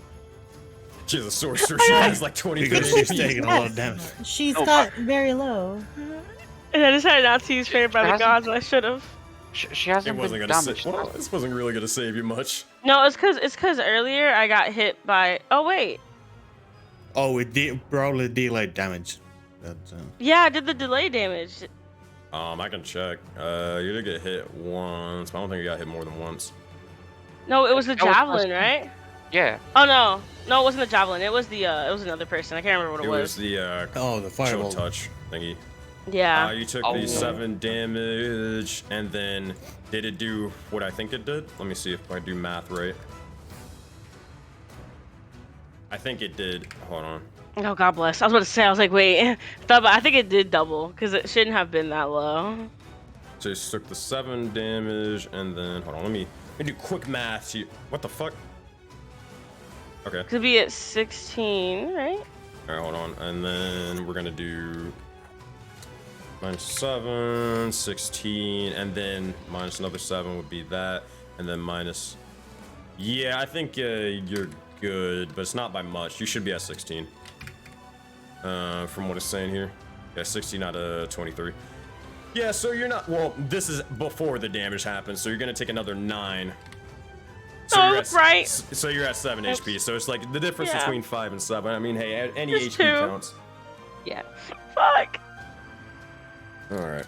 That said, all right. That is that. Let me start adding a bit of damage to everybody else. I got an attack. How much she roll? Damn it, I earned this for some reason. Okay, so she takes the full 9. The wolf is gonna take a full 9. That's not good for them. The other one will barely succeed, so they'll take 4.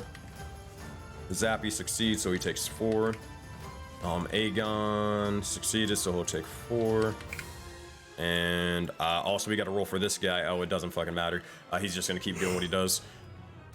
Oh, so let me make sure he's in initiative so he can start doing stuff, because he is still here. I'll be right back in like 5 seconds. Okay. That said, that is everybody. That's all Aegon can do. Torkel's turn, and then Njord's turn, and then Pyre's turn. So, 1d6.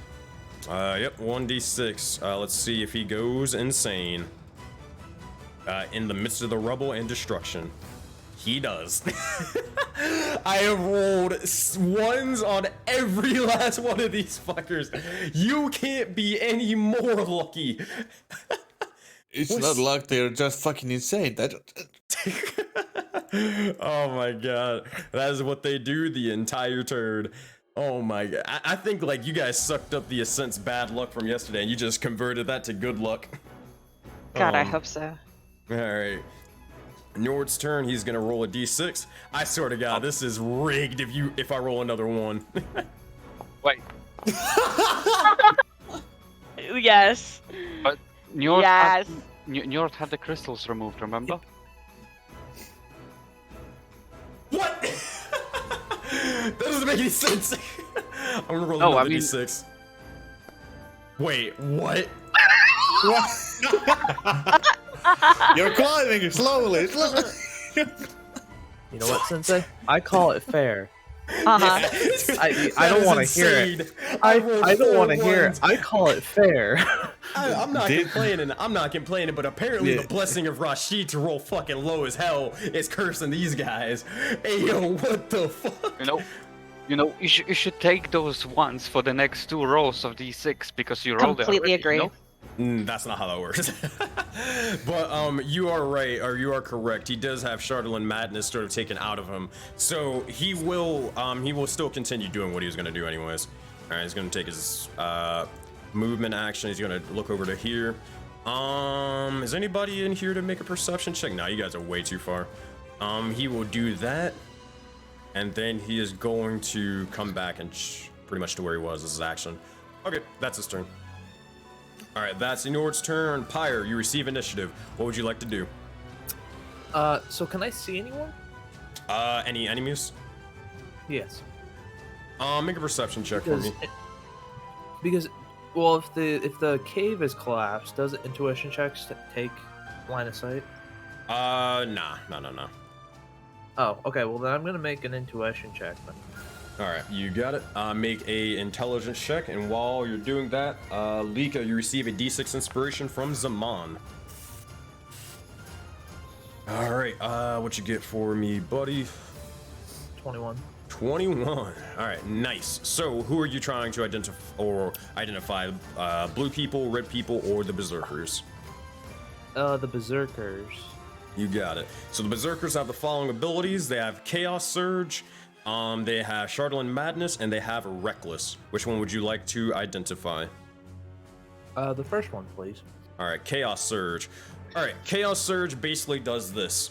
The creature suffers a D8 in psychic damage, and as a bonus action, they roll on the Barbarian Wild Magic table. As they do so, depending on the number that they roll, a magical effect occurs, and these effects can stack. So, the longer this fight goes and the more effects they get, the worse it gets. Almost exponentially. All right, then. And these things... Oh, go ahead. I'm glad I picked that one then.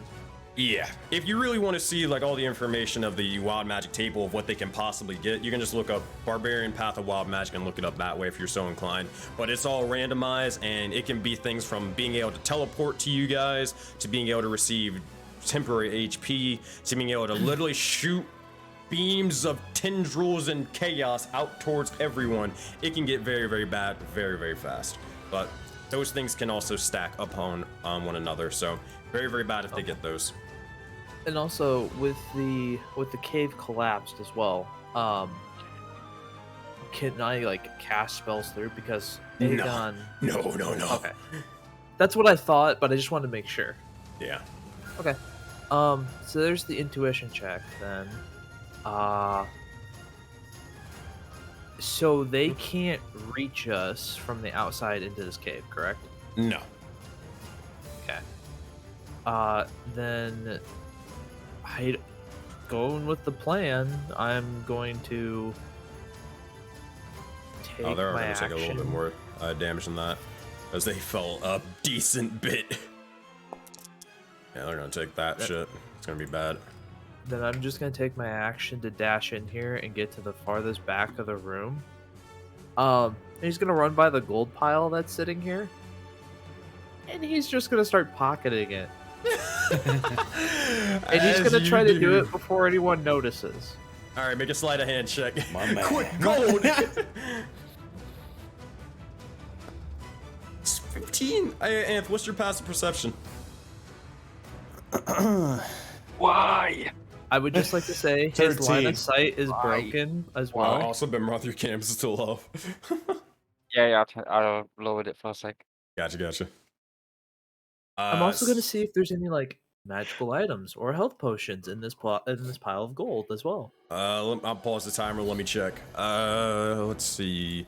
And he's taken all of it. Like he's not gonna leave a single gold piece left behind. Okay, you have a couple of choices here.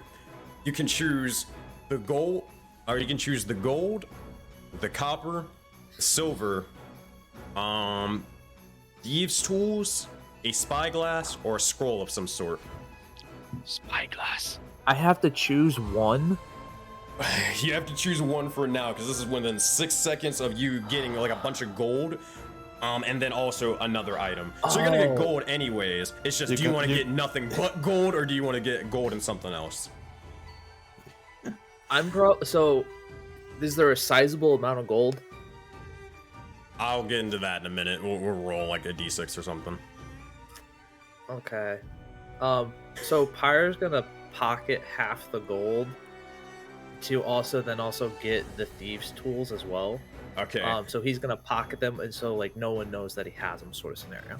All right. So if you're pocketing the gold, then you're going to gather for a total of half. You're gonna gain 125 gold pieces. And you're going to gather thieves' tools also in your inventory. This is a dragon horde, motherfuckers. It's a lot of money here. Shoot. Oh my god. Oh my god. Alright, so I'm gonna add that to your inventory as Pyre's now rich. Except I've got to use that gold to move things into my spell book, so I don't know. But also, people now don't know I have it, so I'm okay. Yep, as you do. As that is your turn, pretty much. Yeah. That's my. So my action was the dash. That was my intuition check. 39 seconds left. Yeah. He's just gonna. Yeah.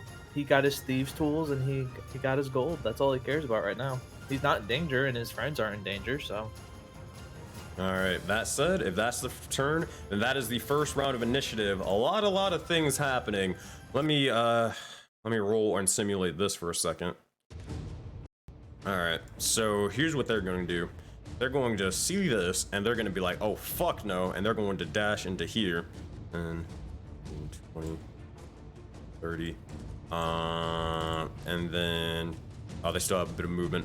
They will fly over, and they will look towards the likes of you, Kairos. Can you understand Draconic still? Yes. Okay. If you can understand Draconic, they'll begin to flap their wings, and they seem to be breathing heavily, and they'll look towards you and just say, I don't know how, but you were right. There's dozens and dozens of them. They've even taken the likes of Tolkal and all. And you see as they're just kind of like at a loss of words at the moment. I'm just gonna shout back quickly. I know your brother is wounded now. But we have brother's to. No. No, they're just wounded. Oh, okay. We're trying to keep them away from the cave. Help us. I mean, at this point, yeah, no persuasion check needed. Yeah, they'll fucking join you guys. They'll join you. This guy's convinced. You've already, that is the last disposition they needed. They will join you for the lights as a temporary ally, but only for this, and then afterwards we'll see what happens. But Yellum joins the fight once more on your side. All right, or excuse me, not Yellum, Tizar. There we go. He'll roll for initiative, and he gets a 19. That's just another person before you guys. God damn it. All right. That said, if that's the also, case, he says. Oh god. He says. He sees Gellum on my shoulder, doesn't he? Yeah, he probably would. Let me go grab his token for you. Oop.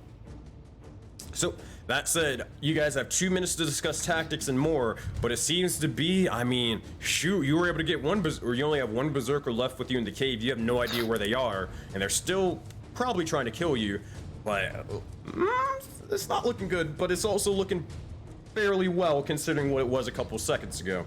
All right, so 2 minutes to discuss tactics. Go starts now. So We need to unless go- someone pulls Pyre away, he's gonna keep pocketing this stuff. Just I couldn't Yeah, care no, less. we need to pocket the stuff. And No, we'll just let the no. dragons know. No? Oh, we have to leave it for the dragons. Oh, but the dragons are coming with us, so, like, no. Yeah, We gotta we are just carrying They'll take for them. stuff. We'll bring them with us, and we go. Let's just run. Let's go. We've got... well, hold on. We've got this cave here. Outside that tunnel, he already just told us there's a whole mother effing, like, it's bad. We had one guy go into here, and he was a cultist. Might as well just go for it. I'm the only This- one who can talk to the dragons, Yeah. so I could ask potentially if there is another Graz, you're muted. escape. Thank you. Yeah, I was going to say we should ask the dragons if, like, in that north cave, if there are more baddies or if it was just, like, the one dude who went crazy. Like, we need to escape, but we also, if we're just going to be running into a lair of terrible people, then maybe that's not great, you know? But we can ask them. Maybe there's We're another between way a rock out. and a hard place. Where do we want to go? We got We away need to from make a my decision turn. fast. And I think I'll just heal Gellum on my next turn or somebody, so Karash doesn't need to carry them around. Yeah, I mean, I think the only way out is to go in. It's the whole situation like in Lord of the Rings. There's no really way going back where we came in now, so I We will would say, be and I'm not saying that we should do this, but we could theoretically, another option is go into the small dragon cave, and there was that tunnel that I'm pretty sure goes outside. Like, if we were really desperate, we could send one person with magic and they could just attack from the inside of that tunnel. I'm not saying we should Yeah. do that, I'm just saying that's a potential option. It is That's a a good bad option. idea. It's a very bad idea. It's a terrible Um, idea. Because we don't know what's out there. Because we My- could be doing the two towers thing. We go out through the side door and try to gain an advantage, but we're still sitting ducks. So that's a Very good point. Do we have anything to cover that hole? Because I have eventually they're gonna oil get and you have wise. fire, don't you? Yeah, well, no, like if we just cover it, it won't bring attention to it. But if we Yeah. like put a a boulder over it, you know, if someone crawls up and goes, "Oh, it's collapsed," and then comes back out, That way we're not having people coming up our backside. I think we can should make an probably- illusion of a boulder. I can. Oh, I think we want to should put a physical boulder on it. Like, I think we should Drop the save nice the little one. resources and try to find another escape out Yep. instead of doing this in that little hole, because there will be shit ton of them outside that hole too. Yep. oh wait, no, there's a door. We don't need to cover them. I forgot about that. Yeah, we have iron just lock pikes, the so door. we're not going to be able to do that in 6 seconds. We need to leave, or we need to just know that we have one hole open.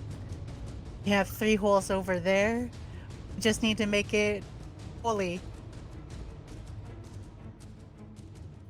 I'm gonna ask if there is another escape, and then yeah. Yeah. How about ask them about the escape and then ask them like, what is up Whoops. that tunnel? Oh, you probably didn't Yeah. even hear me when I said that you guys get another minute to discuss tactics. I already filtered through it. But Okay. that said, Oh, okay. that is time. Alrighty, so Okay. next up yeah. initiative, we have Runar. Let's see what they're gonna do. Okay, you guys can't really see them. They're going to, he first needs to roll a d6. He doesn't go insane. Oh no. Shit. He will look over at the collapsed debris and he is going to do as he do. You'll have to figure out what the fuck that means in a minute. Alright, he's gonna do that. He'll probably converse and set up timer. And that is probably his turn. He'll do this as a bonus action. He's gonna use Chaos Surge, as you guys have already identified. That is a 5. What could that be? Oh no! That's a big yikes for that one. Okay. Oh shit! Okay, let me write that down in a notepad. I'm gonna forget about that. That's yikes in a good way for us, right? No, doubt it. Right? Is it the Misty Step thingy? no. You'd wish it was You know that what? one. Is it the lightning thingy? No. All right. Yeah, and it's just okay. That has no fucking range. All right. Yep, I thought so. All right. Well, that's Runar's turn. Okay. All right. Wolf's turn. They're going to just pretty much fall inside with you guys as you told them to. They're gonna use their action to dash. Boop-a-doop-a-doop. They're going to dash over here. How much movement speed? Yeah, 40 feet. Okay, so 80 feet. Boop-a-doop. And boop. Alright, that's their turn. Oyama Nartok's turn is going to be and consist of her pretty much, I guess, rushing into the area that you guys said. She's going to she has 30 feet of movement.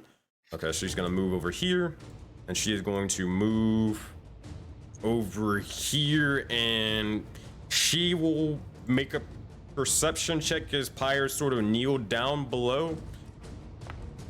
18.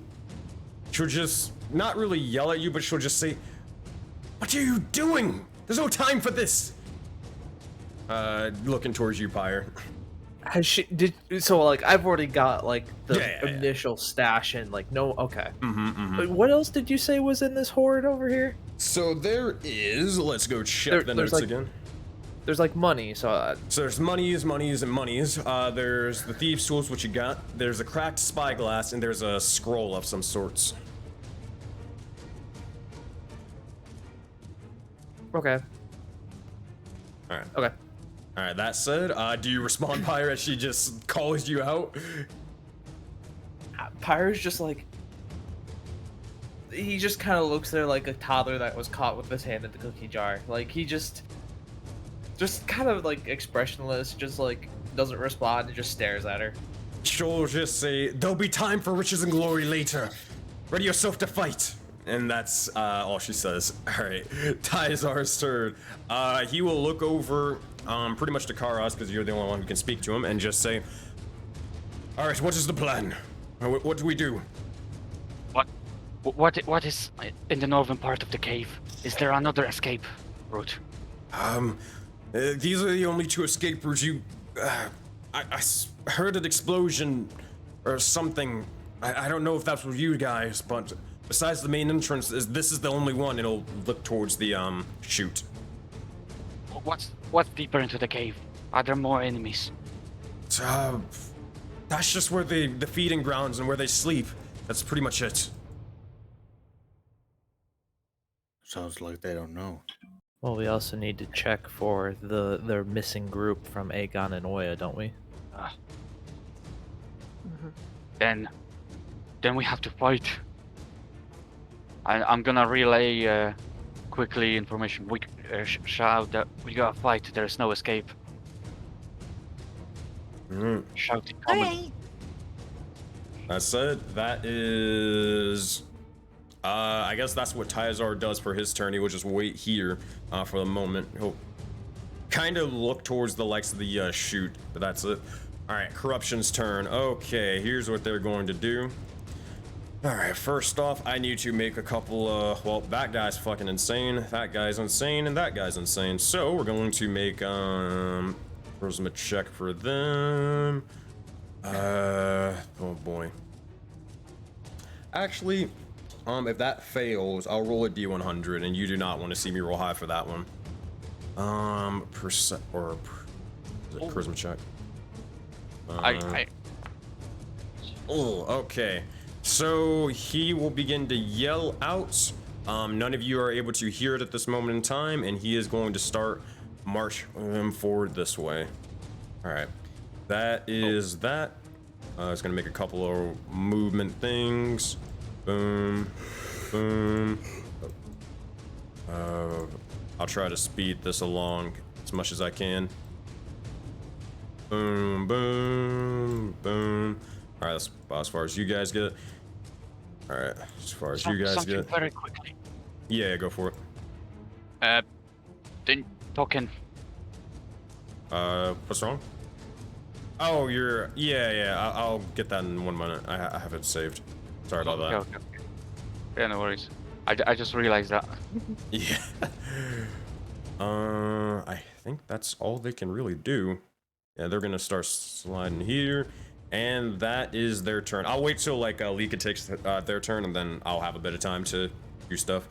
All right, Zappy is going to he's probably just gonna follow the group. He's kind of just like bouncing around, just all happy and excited. He's just like, oh wait, we're going, and he's just gonna blink over here to the likes of Arya, and then he's just gonna start moving a little bit. That's about as far as you can get with the blink. So that is them. Corruption or Blue Corruption's turn. This one's giga dead. This one's going to go over here. This one's gonna go over here. This one's gonna go over here and more. And this one's going to go over here. Alright, and these fuckers are gonna go here. Alright, that is their turn. Lika, as you hear more and more of the sort of or individuals starting to make their way somewhere, you can hear the stomping of footsteps and you hear the loud screeches from afar. But that said, you gather forth and you seem to be safe in here for the time being. What would you like to do?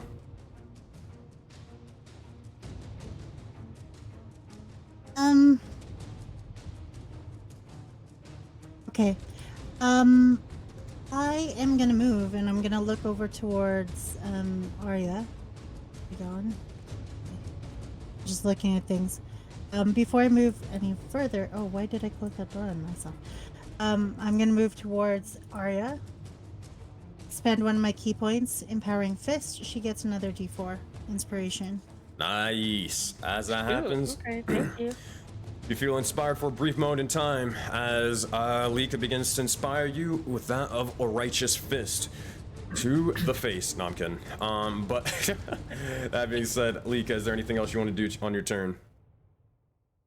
I don't have much time. I'm gonna go scout ahead and I'm going to use the rest of my action and movement to go here. Look at the thing, see what Pirate and everyone's doing, and I'm gonna go down the hole. All right, 1 second. How much movement do you have left? I'm using my movement and my action to dash.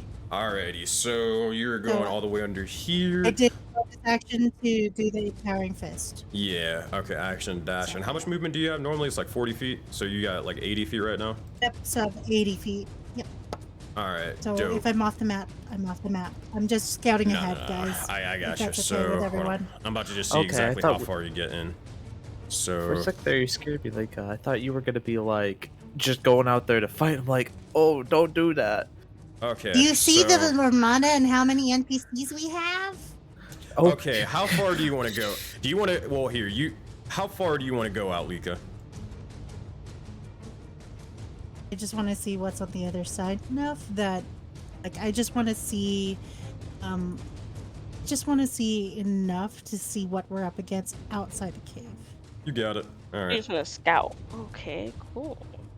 You see that? Oh god, this is bad.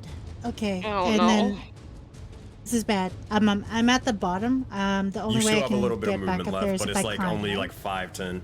You only have like 10 feet of movement left. It's fine. It's fine. Tuition check. I want to see if Alright. we can escape. an escape route. Find an escape route.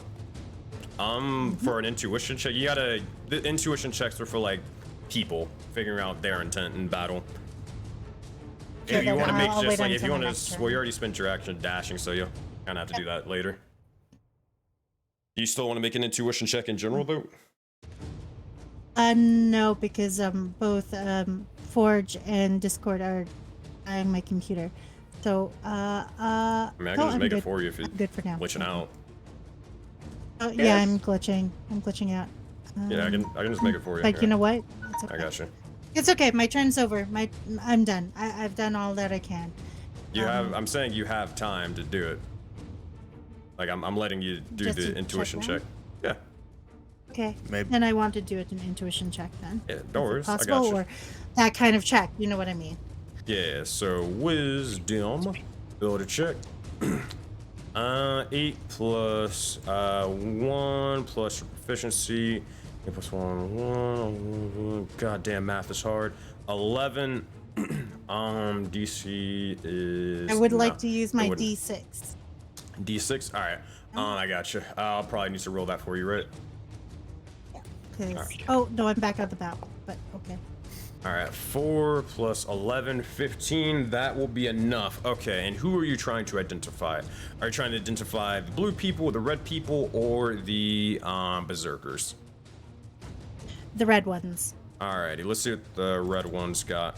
So you identify. So you know they have fiery touch, firebolt, and invisible Sorry. and fire. Fiery touch, fiery bolts. And I think the last time you figured out whether or their HP from Anne. So is there anything else you'd like to learn from them, whether it be immunities, condition immunities, armor class, or something? Perception Condition modifier. immunities. Condition immunities? All right, they are immune to charmed, frightened, poisoned, and sleep. So charmed, frightened, poisoned, and sleeping. Thank you. All right, that said, good turn. You look over, and as Alika begins to slide down the legs of the chute, as she begins to do so, she stops herself from sliding too far out and begins to peek outside, and you see dozens and dozens of individuals beginning to form. And Alika, at this point in time, you do look over, and it seems to be they're heading your way and heading towards the legs of this chute. It seems to be one of the individuals who hasn't gone mad. They seem to be leading the charge to this because, again, this is their home. They know their home well. They're heading towards it right now. But that is what you gain. You sort of hide back into the legs of the chute. You do have a little bit of movement left if you want to go back a little bit upwards. I'll allow that if you want it. I'll move up 5 feet so that I'm just at the very bottom. Yeah, So that I'll be the cork. you got Very it. small, that mighty cork. There we go. That said, Karas, as you receive initiative, here, real quick, let's just show off your cool little art. Yeah. Oh boy, drawn by Logan, by the way. It's pretty sick. Boom. If it shows. I said boom. Oh, that's Nice. cool. I like that. Hell yeah. There we go. Oh man. But as you feel invigorated with this newfound art, what would you like to do on your turn? I'm gonna say in Draconic to Tizer, if he could do hit and run tactic quickly, use his breath out, on them outside and come back. I'm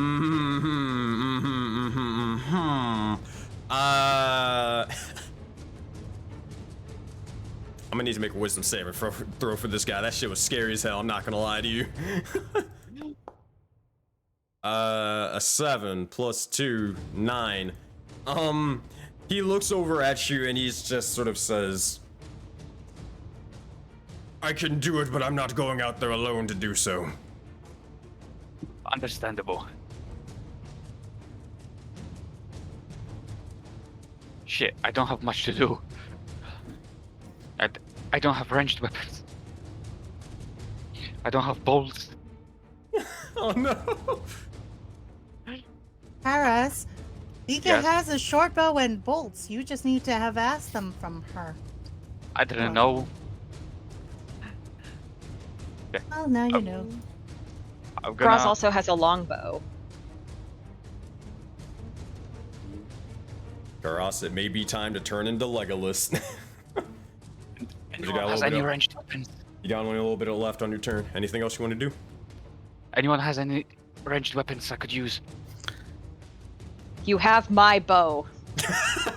And It you is an couldn't action say, to take and it, your right? axe. Is it gonna be an action to take it? No, it's just an object interaction. Okay, I'll take the bow. Alright, I'm adding it to your inventory, hold on. Okay. Oh my god, Sammy. Alright. Boom. You should have your longbow in your inventory now. As you see as Groswell hands it over to you, what else would you like to do? I quickly grab it, and I'm gonna quickly That shoot this entire dude. area is like caved off. I guess I should probably close it, to be honest. Oh, okay. So Yo, fuck that whole place up. okay, so it's totally caved in, right? Okay. Yeah. Okay.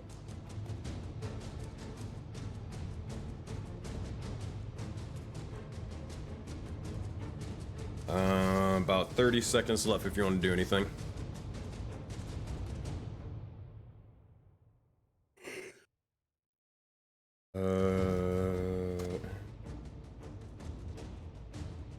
Oh, he's muted?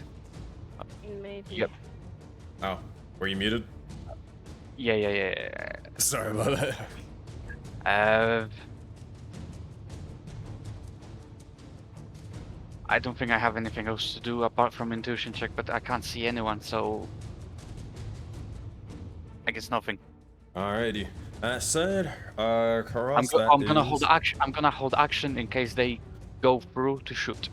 You got it. Ready to bow just in case. Anth, you receive initiative. Groswall, you are on deck, and afterwards it'll be Ivor and then Arya. But Anth, this is all happening. What you doing for us? I will go and heal this other dragon for a little bit. All right. As you begin to do so, I cast a spell. Oh. Cure wounds, 8 points of HP as you begin to grasp them for a brief moment. You watch as the wounds begin to mend. I'll pause the timer. They wake up, they breathe, they look around, they see you healing them, and they seem pissed the fuck off still, but confused more so. And they're just sort of pretty much cursing out, getting ready to try to bite anybody around. Probably Zappy, to be fair, or maybe Anne. But what is good? Or Karas, you have a quick chance to like sort of stop them from doing something. What would you like to do? Anther, you can try to calm them down or something. I'm gonna quickly shout to him in Draconic, then to talk to his brother to know what he saw outside.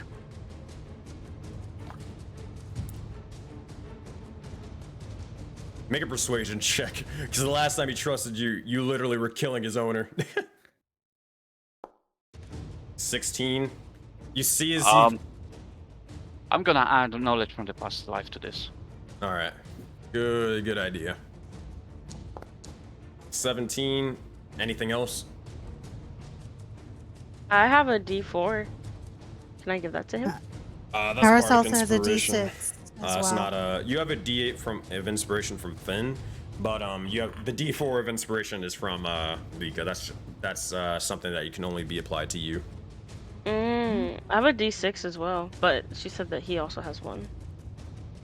Yeah, I do have another one more D6 on it. Yeah. I can do it. I can give my D6. I don't care. All right. Do So you want it? total of 4 plus My 1. I had one too. 16, so that Oh. is 21.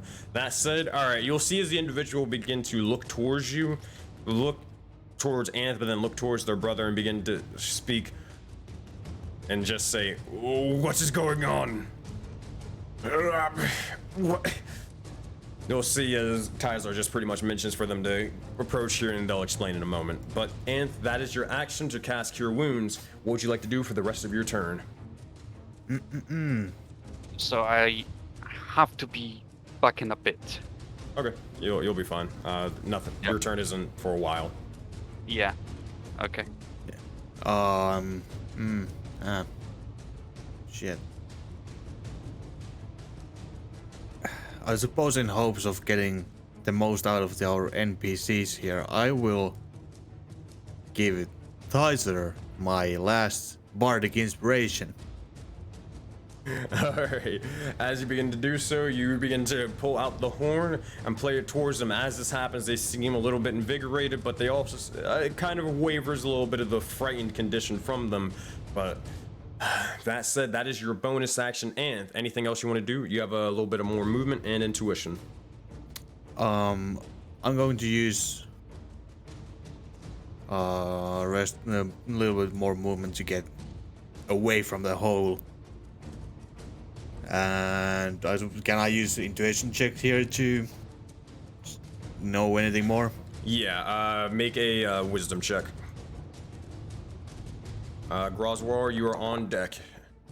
17, and who are you trying to make sure you guys are saying who you guys are checking out beforehand. the blue corruption thingies, you know.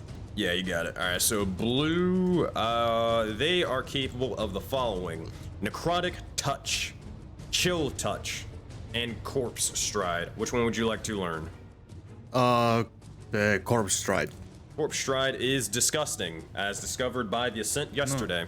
So, once on its turn, this individual can use 10 feet of its movement to step magically into one creature's corpse within its reach and emerge from a second creature's corpse within 60 feet of the first one, using it as a portal. It is disgusting, but the limit is both corpses must be medium or bigger. Alright, well, I think that's my turn and I'll have to be right back just a minute. All right, easy enough. All right, I'll post this in the out of character chat if you just in case you need to add it to anything. All right, there you go. That said, that is their turn for Anth as you begin to dash over to the side. Roswar, you receive initiative. What would you like to do? I would like to do an intuition check. Smart play. Make a wisdom check.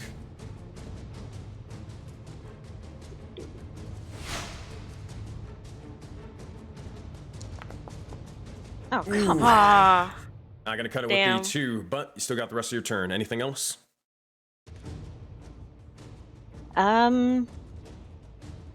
We can't.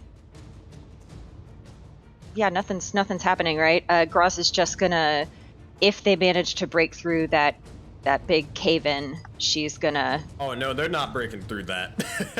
I can tell you great. that right now. They're not breaking through that shit. Yeah. Unless they have Okay, the cool. ability to fly. Okay, then she probably saw Lika go down the hole, so she's just gonna move over here and keep a check on that. Alrighty. You look over and you can see Lika getting ready to sort of start climbing out from the legs of the chute. Is there anything you want to say or do? What did you see out there? We're surrounded. One of those mad people are with the crystals. As she's climbing and she rests a little bit. I'm just for expediency. There's like 12 that I remembered outside. One of them is the Berserkers, and she would relay that information to you. Excellent. Bad. We might as well just fight them. I think we have a position, and they're 20 feet up in the air. Groz pats her on the head and says, "Good work, little bear." And then just kind of says to everyone who's currently in the room, "Okay, so this is a choke point. If we have anyone who can send spells down there, that would help us. If not, we'll just fight them off as they come up." I have an idea. What about a fire-breathing bear? That's what I was thinking. That should work too.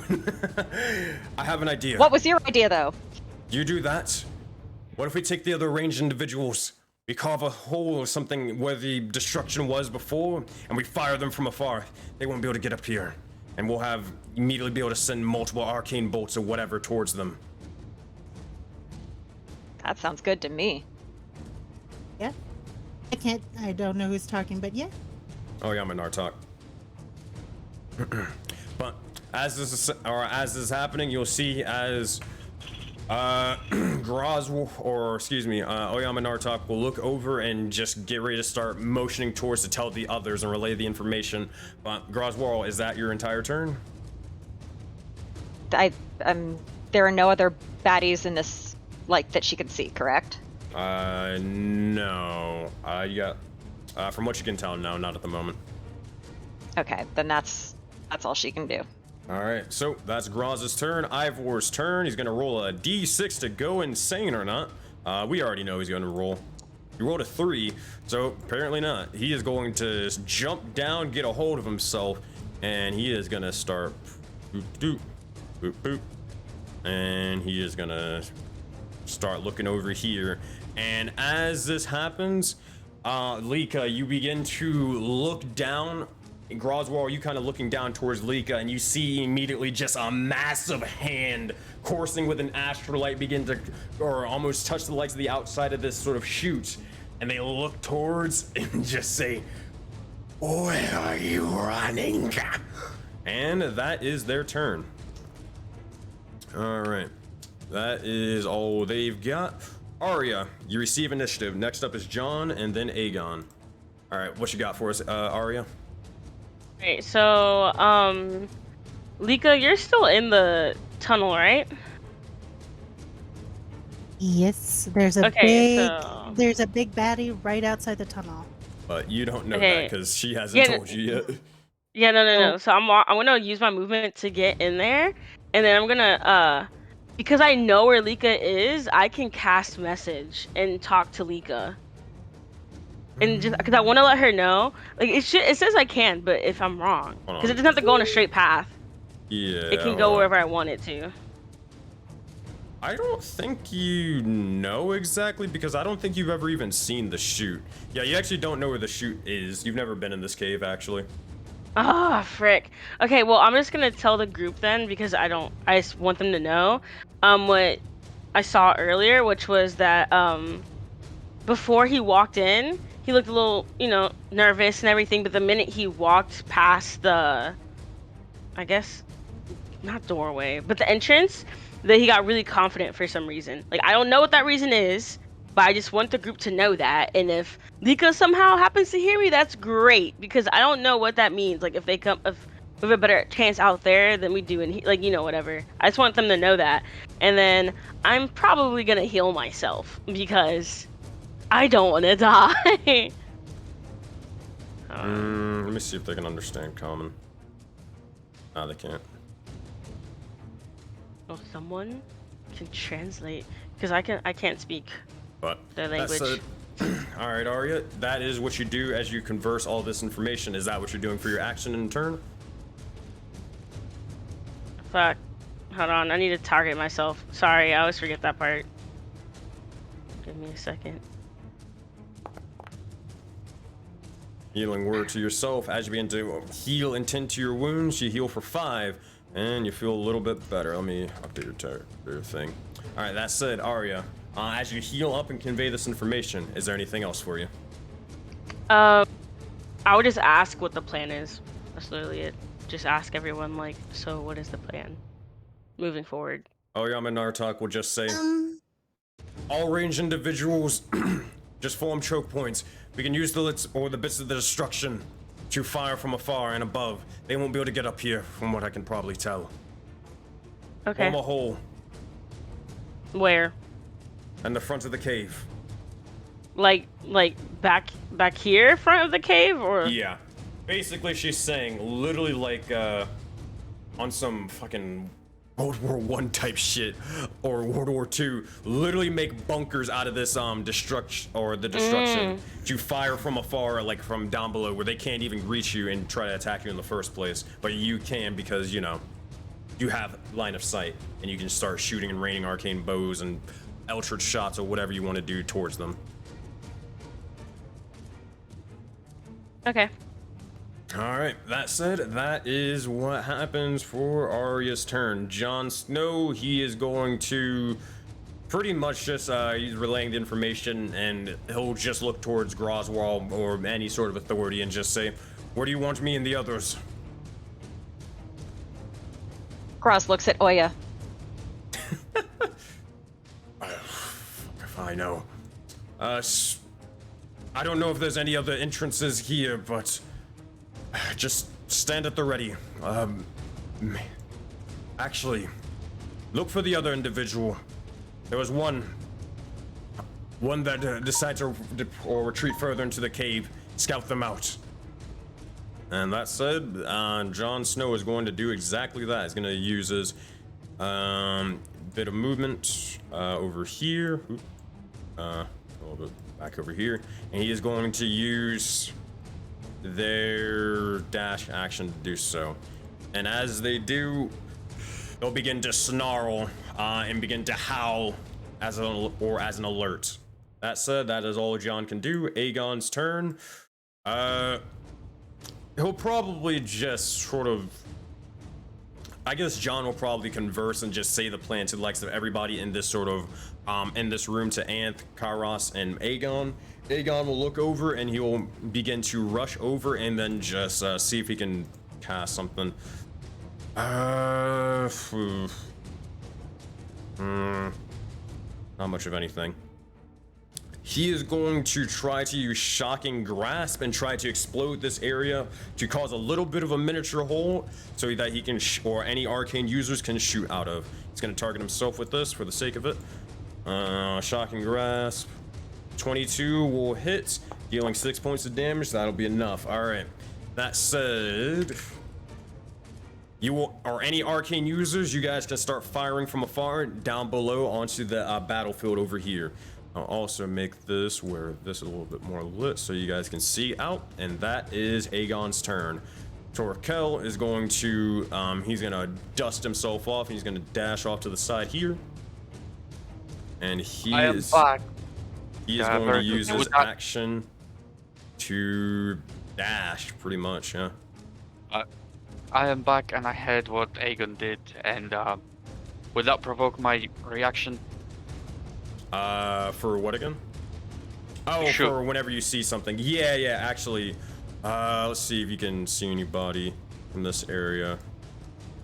There was you should be able to somebody see, yeah, like everybody. Hold on, let me see if it's gonna be like a token issue. I'm just gonna move your character for right here. Nah, it's not. Okay, so you can, but because you barely have like the line of sight thingy. But there was someone here, that's what I mean. Oh, yeah. Well, no, they were like completely downwards. Like they fell into the little crack, like the crash site. Because this is like 20 feet downwards from what the map actually looks like. Because, you know, destruction and everything. Okay. So. Okay. But you can fire it at like any other individuals. So really, just take your pick. So I can't see anyone else though, right? Technically. Yeah, you can just see the corruption around. That's all. I guess I'm gonna shoot one of them then, if I can. Right, go for it.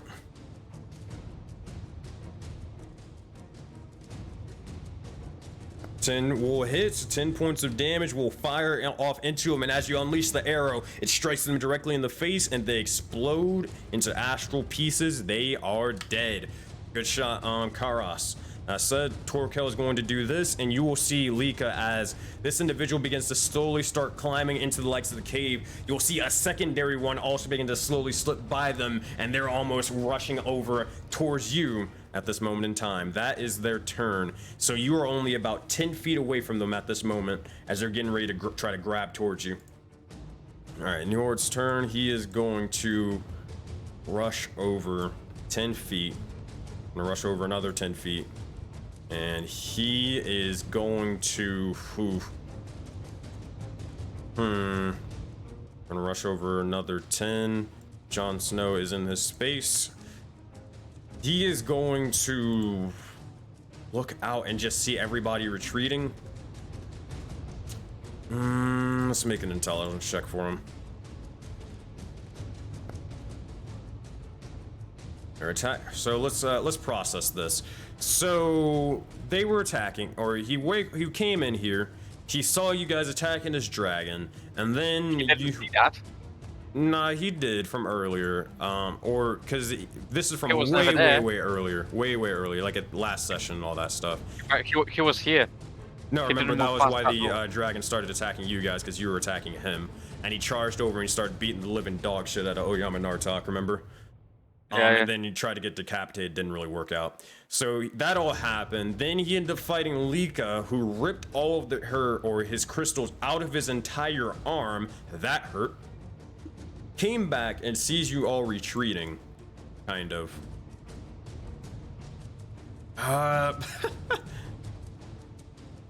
He'll probably, because he is missing a lot of context to this situation. He's gonna look towards Jon Snow. He's gonna take his flail, and he's just gonna say, "Where do you think you're going?" And just strike, or pretty much start striking them and bludgeoning them to death. There's gonna be 3 attack rolls towards Jon.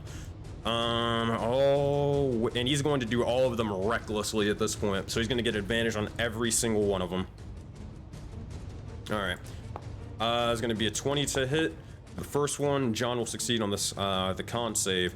Second one's going to be a 21 to hit.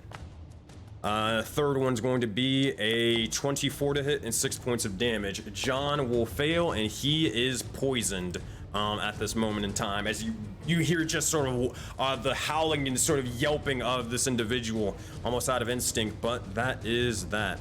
He is then going to use his bonus action to dash over to the legs of, or kind of towards this area, and begin to just unleash this sort of rage and fury as he sprints off to the side. That is his turn, but he's gonna use, oh wait, does he use, that's right, he takes a bonus action for that, so he can't use Chaos Surge. Oh well. Alright, that's all he's gonna do. That said, next up in initiative is Pyre, then Gellum. Pyre, what would you like to do for us, as you're sort of still pocketing gold? So, the dragon's sitting here. Yeah. I'm gonna grab the scroll, see what the scroll is of, first of all. What is the scroll that's Make an in its Arcana hoard? check. Is it on my spell list? No. Oh, okay. I don't think so. Yeah, I don't think you would have took that spell for any reason. Yeah, it's not. Well, if I know it, I can cast it, so that's why I was asking. But Nah, it is not on your spell list. 17, So 17. It's not the most useful thing at the moment. It is a spell of a knock. Oh, Not the most useful thing. I'm also. I think that is on a wizard spell list. Think about. I believe so, yeah. It probably is. It is. Okay. Well, he's just gonna like toss the scroll. Alright, easy enough. He's gonna look at Graz, go, Dragon Bear. Dragon bear. Okay. And then so he's gonna go bloop, and then go to the hole here. So he's gonna like run, touch Graz. You now have the 3d6 breath weapon as an action. And then as his action, he's gonna hold his action that as soon as Lika gets far enough, he's gonna like try to help her out of the hole to get out quicker. And as he's like going to touch Graz, like, I mean, choke point, just breathing fire straight down. Keep in mind also, Pyre, for what you see, you look over and there are, though you don't see it on your map right now, there are 2 individuals that are only like 5 feet away from Lika trying to grab out towards her if you want to do something else. Hang on. I have rope. So, with that being said, can I throw the rope down to Lika, and as soon as she grabs it, I use my held action to yank her out. Yank her out. Yeah. Okay. So here's what we're gonna do. So we're gonna throw the rope to Lika. All right. So there's gonna be 2 checks. So one, Pyre, I know this sucks, but I need you to make an athletics check as you're trying to pull Lika out. Afterwards, Yeah. Lika, I need you to make a probably either an athletics check or an acrobatics check. Your choice. Would it be a strength or athletics? Not acrobatics. Sleight of hand for you, Lika. Sleight of hand or athletics, your choice. For you, Pyre, it has to be athletics. 11, not bad. Hang on. Do I have a D8 and a D4? I think I had. Chat, where are you? Hang on, let's It's see if under I can find it. RF in-game. You do have a content. D4 Scroll up. from Max Fish, but I don't know if you have anything else. I'll tell. If you go to the one from November 11th, you have. I'll post it in chat. Post it in chat. 1 second. Well, there was a There, D4. there, it's there. Yeah. I'll use the D4 and add to that. All right, roll a D4, and let's see what happens. 1, a total of 12. You're able to give Lika about 20 more. Well, you're trying to pull her up now. I'll tell you what, you're able to pull her about 10 feet closer towards you, which is pretty helpful at this moment in time. So I'm gonna move Lika right about here. Oh wait, hold on, I gotta do it from the DM side. There you go. So you pull her about to right here. She's still technically like in the hole, but she is like slowly making her way out as you try to use the rope and get her out of there. That said, Pyre, that is your turn. Gellum's turn. He is going to look over. He's going to start conversing in Draconic. He will get filled in on the situation, and that is what he'll do. All right. Do you guys need 2 minutes to discuss tactics, or are you good to go? I think we're good to go. We have a plan. So. I'm gonna try talking to Njord. Yeah, we could try, but I think he's with the starry ones right now. They're right No, outside. he is not corrupted. Oh, I he's mean, not. Even No, after no. the crystals were taken out of him, he still ran away, yelling out the Frostmaiden's name. Yeah, Like, but Oh, Frostmaiden yeah. is not part of the corruption. We'll need the oh, 2 well, minutes, sure, Sensei. well, that's- Sorry. By the way, Sensei, Mhm. Kane from a while back did give me a D6. Yeah, that was the one I was remembering from a while ago. Alrighty. Yeah. So 2-minute So I timer would- starts now. So, we have the choke point. We have the fire. You guys are up top with the fire. I just need to get out of this hole. Mm-hmm. So And should then we once have? Mhm, go on. Right. My thing is, I'm down here right now. I'm going to be pulled up. You're up at the top. We're going to do fire, and then we're going to block the hole. This is their home. We're technically Alright, let's do sieging their this. home, right? We are the ones being sieged.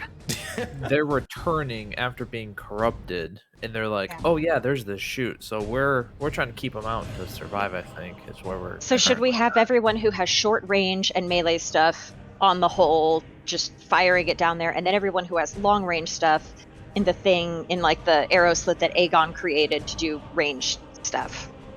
Does that sound about right? Yeah. Yeah. Also, Groswell, you get a D6 inspiration die to the big bear with an unspeakable name. So Jeez. Ross, there's actually a good point about that. It doesn't have to be fire. It can be acid, cold, fire, lightning, or poison specifically. So technically, No we can poison. we can make No it poison. acid. They're immune. Well, They've we can got make it- condition immunities. We can make it acid and start spraying it down the tunnel eroding the tunnel away, making it collapse, but also dealing damage to them. That's true, but Like it. that's a good idea. Mm, Acid doesn't go that easily through stone, though. no. But it It's had you true. hurt feet. You know what? Sensei, can we Uh-huh. ask you if we do that with the acid, would that have any sort of effect? Like if it like stayed on the stone walls as they were climbing up, or is that too much meta? I'll tell you what, like, you can make whoever casts the spell of acid, we can make a couple of checks to see if, like, the residue stays there, and if it does, then yeah, they'll probably take a little bit of acid damage, like, as they're walking up here. It won't be enough to, like, prevent them, because, you know, it's the corruption, they're gonna keep going anyways, but they'll probably take a little bit of damage as they continue up, at the most. Well, and it'd be 3d6 acid when it hits them, so Not it's every still single gonna do- time, like from the residue. But like from the Oh, initial no. blast, yeah. But when they're just traveling up, it'll be like, I don't know, a D4 or a D6 or something. But it's still damage, so, I mean. Yeah. Damage is I feel like any extra damage is good at this point. Aw, thanks. For the corruption Okay. itself, because it's minion rules, I'll probably have them make a constitution saving throw, whether they, you know, die to the acid or not. So, Okay. would the acid weaken the structure of the tunnel and collapse it eventually? You can make that happen. You'll probably need more than just yourself to try to collapse the tunnel. How are you So- guys for mana though? Like if how you you got guys a couple have more you've- spellcasters, you may want to try to get together and do that. But that said, is you only have 4 seconds left for tactics. Thank you. Okay, let's just do this. Let's go. Yeah. All right. That said, We have an idea. We'll improv as we go along anyway. improv. D&D's a middle name. Let's do this. So, Runar the Wolf's Flail will begin to rush over and... Oh, wait. First off, they won't do that because gotta go see if they go crazy. They won't go crazy. All right. They will dash over here. They will dash 30 feet. Sliding down. They are going to use their action to get up in here. They have 24 feet of movement. 5, 10, and yep, that'll be enough. You, Arlika, you look behind yourself and you see as there are. Well, here, I'm just gonna move your token for a brief moment, just so you can see this. You look over and there is an individual right beside you, like literally grabbing towards your ankles at the moment. As you're pulling or being pulled by the likes of the rope, you see as they are not allowing you to leave, as they have the javelin and they're climbing up and getting ready to stab you, staking you into the ground. All right, that is their turn. All right, meanwhile, the wolf's turn. They are going to continue searching outwards towards this individual. And as they do, they use their action to dash. They're gonna get closer towards Njord, and they're gonna see their individual hurt, so they're going to surround them. All right, that is as much as they can do as their action to dash. Yep. That is their turn. Oh yeah, Minartuk's turn. She will look over towards these individuals, and she doesn't have shit for ranged.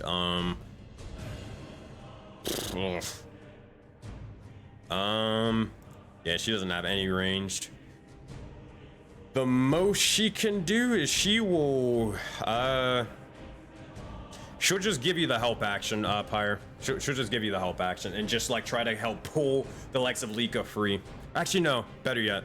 She's gonna do this instead. She is going to reach out and she's gonna try to grapple Lika and then try to pull you away. Almost sort of like literally grasping you in the hands, turning her back to the enemy, and then just trying to rush away that way. Almost like carrying you like a child. Lika, do you resist her grapple? I will take her hand and I will just be carried, but I'll make sure that I'm watching her back. All right. As this happens, she does so. She will take the attack of opportunity for you instead. All right. He's already very injured, right? She's half or a little bit more than half health.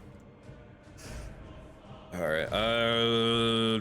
Charlatan Flail. That's gonna be 11 to hit and 10 points of damage to Oyama Nartok. You see as she gets bludgeoned by her on the back with the likes of the flail, almost cracking a couple of her bones. However, she takes the pain and she continues forth. All right. That said, she's just gonna drag you like pretty much like right here, and then that is her turn. So just say, get to safety and ready yourself for battle. Alright, Tizar's turn. They are going to look towards the individuals climbing up the cave, and they'll see as Groswarl is sort of coursing with the likes of this strange draconic breath, unsure of what's happening, and they're gonna look down towards their former owner, pretty much friends at this point. And they're going to hold their action to breathe cold breath as soon as you do your fire breath as well, to pretty much just do or front load a bunch of damage. All right. They are going to destroy this entire thing, but that is what Tizar is doing. All right, Red Corruption, here's what they're going to do. They are going to, oh boy. Oh geez. All right, this is rough. They're going to start unleashing a bunch of flaming bolts directly towards Oyama Nartok. There's going to be 2 going towards her. All right, Firebolt, 1 attack, 17 will hit for 8 points of damage, and she is vulnerable to fire damage. That's right. So as she takes it, you see as she begins to almost scream out in pain and begins almost to back and fall into the likes of you, Lika, crashing down. You see as she's haphazardly trying to strike and put out the fire as much as she possibly can, and she looks visibly afraid for a moment before a second bolt begins to come careening towards her. 8, it will miss. At this point, she just sort of ducks down onto the ground, falling prone nearly. That is their turn for that. These individuals are going to... She's still burning? She's trying to put the... like, she's patting the fires out right now. Could I put it out, or do I have to wait? I mean, she's gonna do it pretty much automatically, but you can just help her out Okay. when it comes to your turn. It won't take an action or anything. Okay. Alright, so 20 feet, they're gonna take that. That is their turn. 20 feet, it's gonna be that. That is their turn. More and more of them are gonna start swarming. They're gonna use their action to dash. Ooh, they are getting there. They are hauling ass at the moment. And this one's gonna get here. This one's going to get here. This one's gonna get to the top of this. And this one is going to get to top of here. They're gonna use their action to dash, and that is about as far as they can go. All right, well, that is the Red Corruption's turn. Zappy is still unsure what to do, so he is going to take the dodge action. All right, Blue Corruption's turn, and then Lika, you are up. They are going to start swarming the likes of this area. Oh my god. Can they start climbing up? I don't think they can. They're gonna use their action, actually, yeah. Yeah, fuck it, they're gonna start using their action. They will start climbing up the likes of this cave, and more and more. They'll use their action to dash up to here, and this entire area is fucking filled with the corruption. Jesus. All right, they are going to start holding actions because they can't get any closer to the cave. Lika, or anybody who is looking down inside, it is crawling with this astral light as it is all consuming. The one sort of area for escape, it is completely covered in more. There is no escape now. It's do or die at this point. Hey, Sensei, do we know if they're immune to cold damage? You can make an intuition check to find out. Okay. That said, all right, Lika's turn. You are up. Karas, you are on deck. Anth, you are in the hole. But Lika, as this is happening, you free yourself as Oyama Nartok pulls you back and sort of tosses you off to the side to ready yourself. What do you do? I move my feet of movement so that I'm right at the top of the hole. You're just basically, after pulling you out, still sort of dealing with fire, like, what are you doing? You are injured. I mean, don't. Anywho, listen. And she's going to shoot. She's gonna take her short bow and she's gonna shoot right directly down. This will to the first one. At least get one of them out of the way. Alrighty, just attack yourself, and then I'll do the math, whatever, because you can't see them because of lighting. Well, actually, you know what? Because just to make this more fun, let's do this. Let's do this. More fun, hey? Well, By the no, way, because guys, then you guys will I'm see 2 that. out of 3. Let me see if I can mess with some lighting here. I'm gonna mess with some stuff, but here, just target yourself for now. Just so you guys know, I'm down to 1 out of 3 key points. Yeah.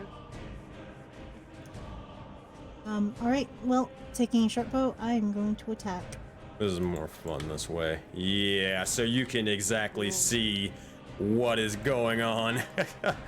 Woof. Yeah, it's rough, buddy. It's real rough. That just looks like a chain of fun. It does. Looks like it's gonna be fun to blow that up. I am going to attack. Granted, you can't see them all outside, but I'm just doing it so you can see exactly how many, and also for line of sight. So take your pick. You gotta pretty much fight, or the only one you can pretty much hit right now is this one, Lika. I'm also gonna draw a wall. Yeah, that's fine. I was waiting for Pyre because he was saying something. No, sorry, I can wait. I'm gonna go roll for my attack now. All right, go for it. That said, 18 for the short bow. That said, they will strike directly into the legs of the corruption, and they will fall forth, dropping down, crashing into the other individuals behind them, and they will fall dead. All right, Lika, that is your action. You got anything else? I skewered them.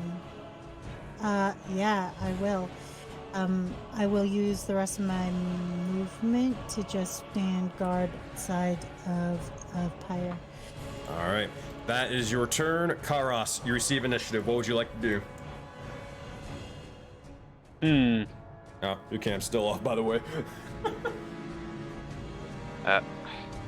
Bingo!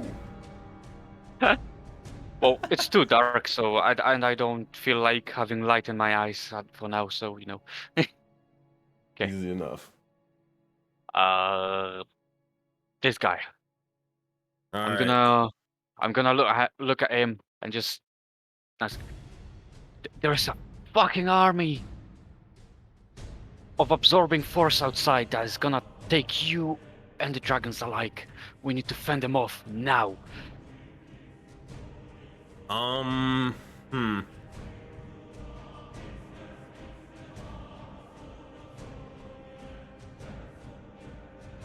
Make a persuasion check, Karas. For him to even hear you out. 9. I don't suppose I can help in this situation. Alright, what do you say, Anth? Oh, I would just, just help with the persuasion, with basically trying to say the same thing. Just like, we really should be fighting everything outside together, so we can have at least a chance to survive. Even, I suppose, even you care for these lands at least a little. We can fight each other after that. Persuasion check, Anth. 25. The bar Nice. strikes again. That said, and as you and Carlos begin to say this out towards this individual, he will question further. He still is not completely convinced or anything like that. It's more of he says, "What force?" Corruption.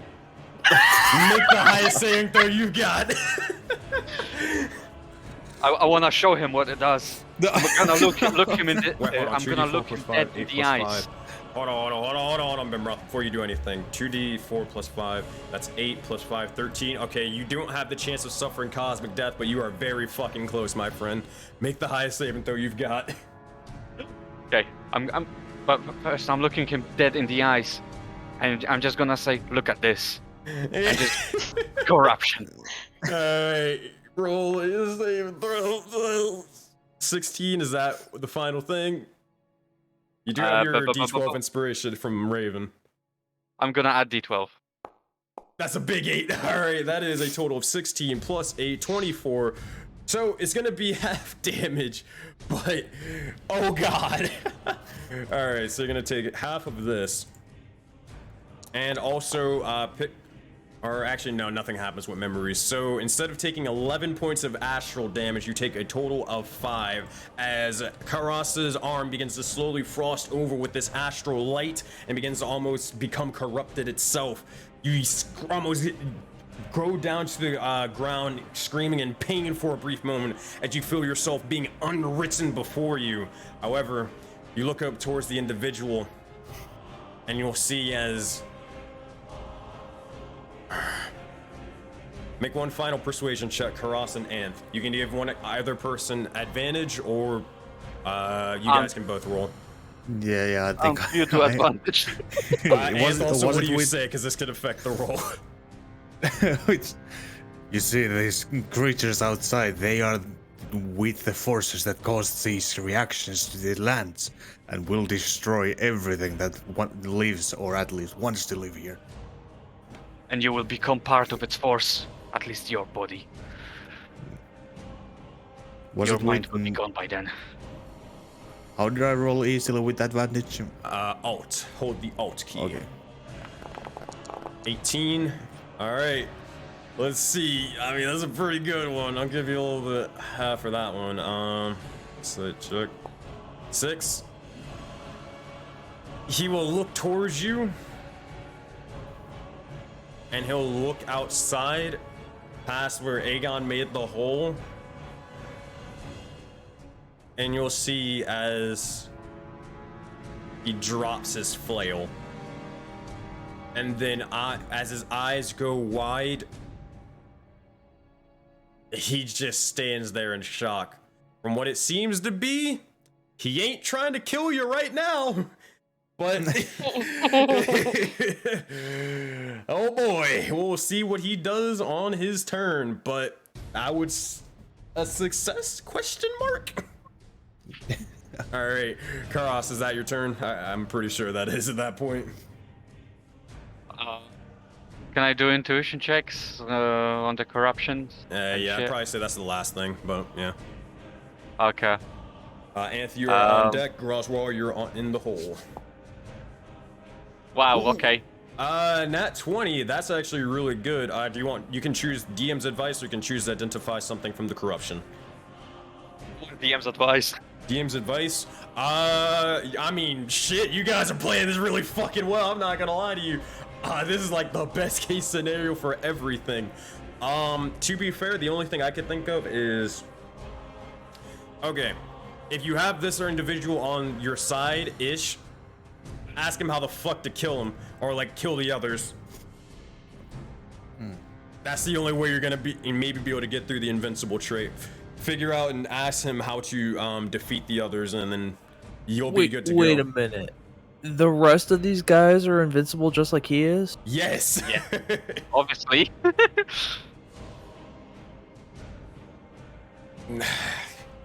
So until then, unless you until you figure out how to get rid of them or get out of this fight, they will keep going for you, and they will stop at nothing to kill each and every one of you.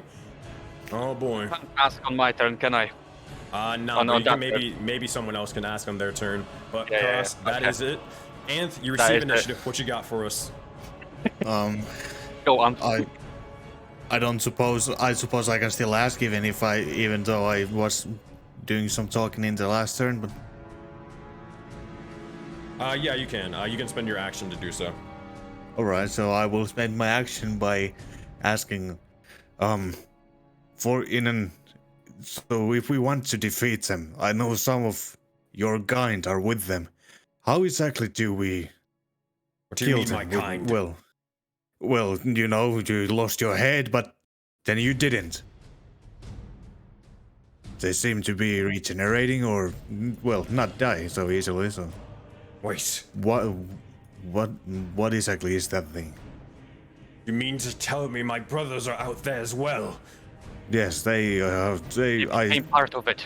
I suppose they are embedded with the same kind of crystals Alright, you're that gonna need to make a were persuasion in check you. for that one. Yeah, They yeah. became part of the force. Yeah, you're gonna need to make a persuasion check for that one. Fuck! You do have advantage because Karasa is helping you. Alright, alright. Come on, Mr. Bard. That's a nat 20, baby! Yeah! Talk him Oh up, my sweet talk God. him. Oh, man. Alright, as this happens, he will look towards you, and if it wasn't for the conviction in both of your faces, he'll look towards his hands and look towards everything and just say, and shake out of it. The Frostmaiden, she guides us. There is a brazier around the corner. If it is destroyed, then her blessing fades from all of us. Come with me. I'll lead you the way. Gladly. All right, and that says you're using movement action to go with north, basically where it is. Yeah. All right, I'll 5, I'll be 10, following you. 15, 20, 25, 30. He'll go with you. I'll say that he can walk with you during this turn. All right. Individuals won't take about attacks of opportunity. Jon Snow will basically be able to tell them off for a second. All right. And it doesn't matter. He's not going to fucking die anyway, so. Yeah. For my bonus action, can I use a mana crystal to get the first level spell slot back? Easy enough. You crack one of the crystals and you see as they shatter out in oblivion. As they do, oh yeah, I almost forgot about that. I'm glad I remembered. Yeah, Ben, no. you know exactly what's about to go down. Oh no. Okay, well first off, how big of a mana crystal do you want to use? Do you want to get 2 level spells or just 1 level spell? Just one first level spell slot. Okay, well, as you crack the crystal, you see as it shatters out and bits of glitter and chaos begins to go everywhere, and you hear this sort of childlike giggling. Oh no. Yes! And I need you to roll a D100 for me as wild magic ensues. You can thank Ambrosi for that one. Okay. Alright, that's a 10. It's not. Oh my god, if it was a 6 or a 7, you fireballed everybody in this fucking room. I would lose my shit. Let's see what that 10 fireball outside. What the fuck? Alright, hey Anth. But they don't miss. But you can use it on anything. Yeah.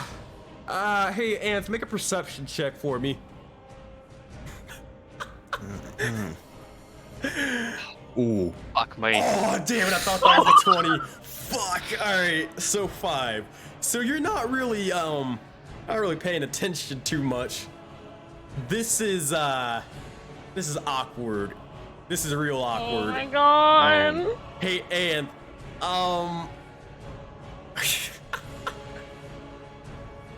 here's what happens. So your hand begins to start coursing with an unfathomable amount of energy.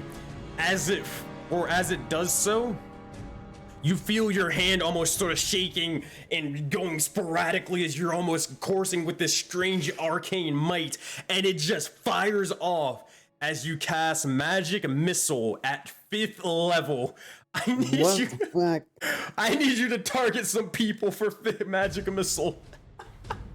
Can he target the fake Oya that's sitting right next to him? Yeah. Do it.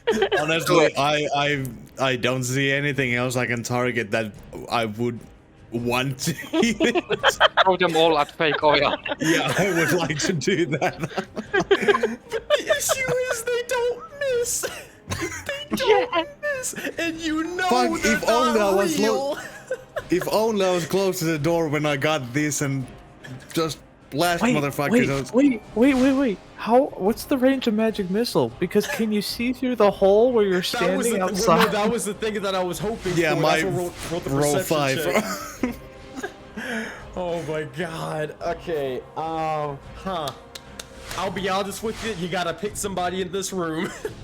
Ah, shit. No. You can pick the wolves. You can pick Jon Snow, Aegon, Kairos, or Zappy, whatever or you can pick Not yourself. Zappy.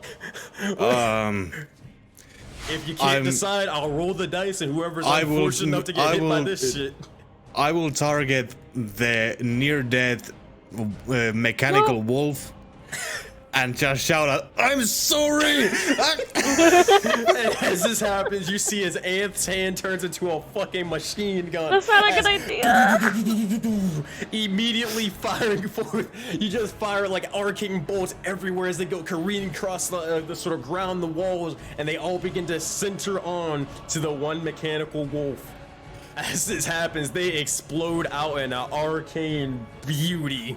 Mechanical gears and more just going flying. Oh my god. To be fair, those things attacked us before. So that is 1d, so that's 3, and then it's 4 extra bolts, so a total of 7d4 plus 7. I love wild magic. 29 points of damage to this one bastard. Yeah, he's dead. Oh fuck! I could have just blasted the undead guy. He would have regenerated. Yeah, I didn't want to say anything, but yeah. But to be honest, I want him on our side, so. No. As this happens, you look over towards the wolf, and he is just like, his eyes go red. Everybody starts spamming the farmer emo in chat. You see his eyes go red towards the likes of Anne, and Jon Snow is like, "What the fuck did you do?" No, Ant, why?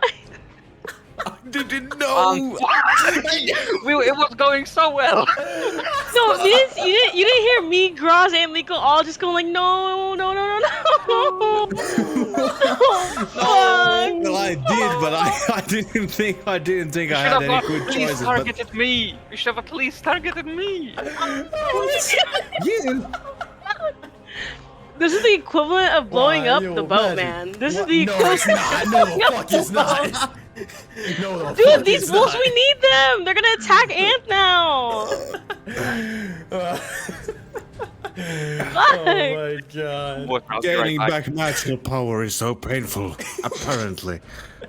Fuck gods. Make a persuasion check to Jon Snow. Oh,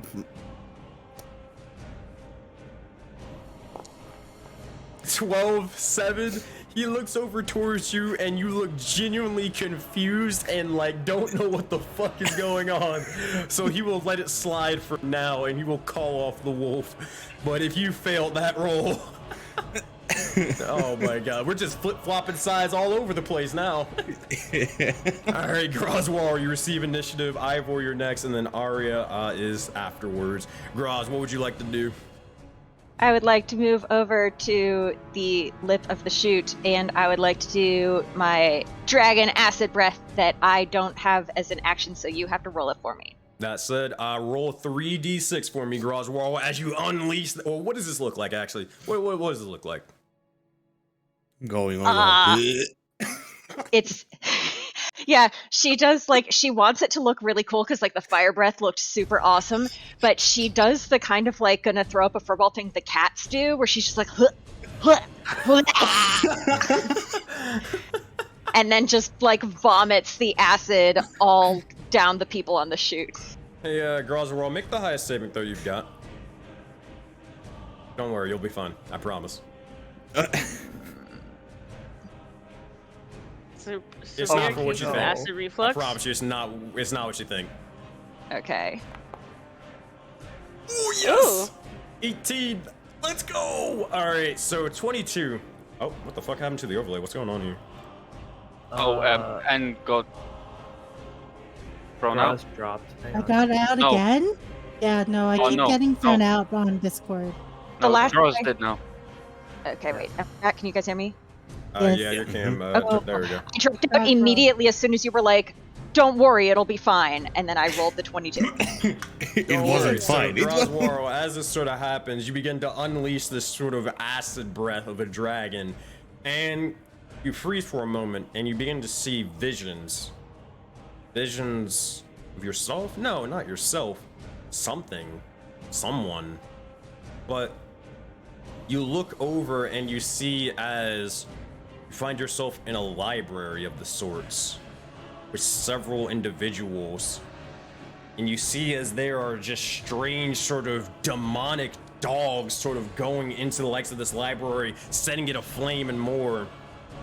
And you look over towards a smaller individual on top of a sort of bookshelf, and they seem to just say, guys, I kind of ate a little bit too much. I'm not really feeling good. As they begin to puke up dragon's breath. As you see the smaller individual, for some reason they seem to be familiar to you, but you're not sure why. But you're not entirely, you don't remember ever being in the likes of a library or anything like that. But you see the likes of a halfling woman, the likes of another sort of half-elven individual with blue hair and a blue beard. Unsure of any who the hell these individuals are. You look down at yourself and where the hell are your claws? Or, you know, why are you so small? What is going on? And regardless, you see as it begins to sort of, or you shake yourself out of it as you experience an echo call from afar. Oh boy. I'll give you bonus points if you remember where that's from, Sammy.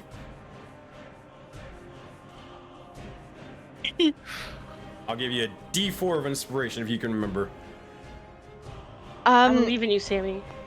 Sorry, can I was writing that down as you said it. Can you tell me the people that she saw? Because like I was half listening as I wrote it down. Or you saw a halfling with a giant great axe of the sorts, and you saw an individual also trying to get out of the likes of this burning library with blue hair and sort of this bluish beard, and also the other individual who seemed to be just like a kid who seemed to have this sort of stuffed animal off to their side.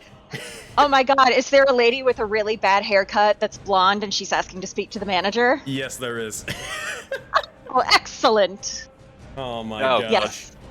Yes. Also, that was a great voice. You should do the voice. That's from our B campaign when the wolves were attacking us and we were like, oh, if we go in here, it'll be fine. And then we all fucking died. It was terrible.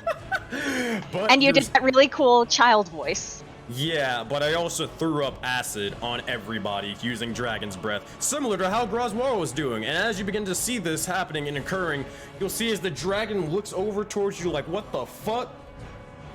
And then just unleashes a cold breath on top of it. Roll 3d6, Groswar. Oh my god. That is 10 points of damage. Not bad, not bad. What is the saving throw they have to make for this higher? God, it is five. my It's just spell DC. saving throw, so that would be. It's your spell DC. Yeah, I'm trying to. 15. 15. Oh my god! And this is gonna be 5d8 on top of this in cold damage, so a total of 33 points of damage to anybody who gets caught in these sort of things. All right, so is it dexterity or is it constitution? Which one is it? Dexterity. Dexterity, you got it. All right, first one's gonna be for this one. And is it in a cone or is it a Cone. It's a cone. 15-foot cone. All right, 15-foot cone. I'm assuming you're getting a little bit, you know, unleashing the sort of dragon breath a little bit closer towards them. All right, it's gonna be 15-foot cone. That'll get only 2 of them, but that's fine. We like that. All right, constitution or dexterity saving. Boop. Is that a 3 or is that a? That is a 4. Nice. He will fail and take all of that damage. Dexterity saving throw for this individual for the corruption below, and they will also fail and they will perish from the acid breath. As this happens, you see as Runar takes the brunt of the acid before he seems to be confused and immediately sort of curling up below you. You see as the dragon below almost screams out with a roar, dealing 5d8 cold damage. They'll need to make a constitution saving throw to resist that one. Which they will with a total of 21. So they're going to take half of 23, which is math, 11 points of damage. All right. They are not looking good. They are badly injured at this point. That said, Groswar, that is your action. To do so, you got anything else on your turn? You got a little bit left on the timer. I think that's everything I can do. Oh, I would like to do the check. The check. I would like to do that. There you go. All right, right at the buzzer. All right, make a wisdom check for me.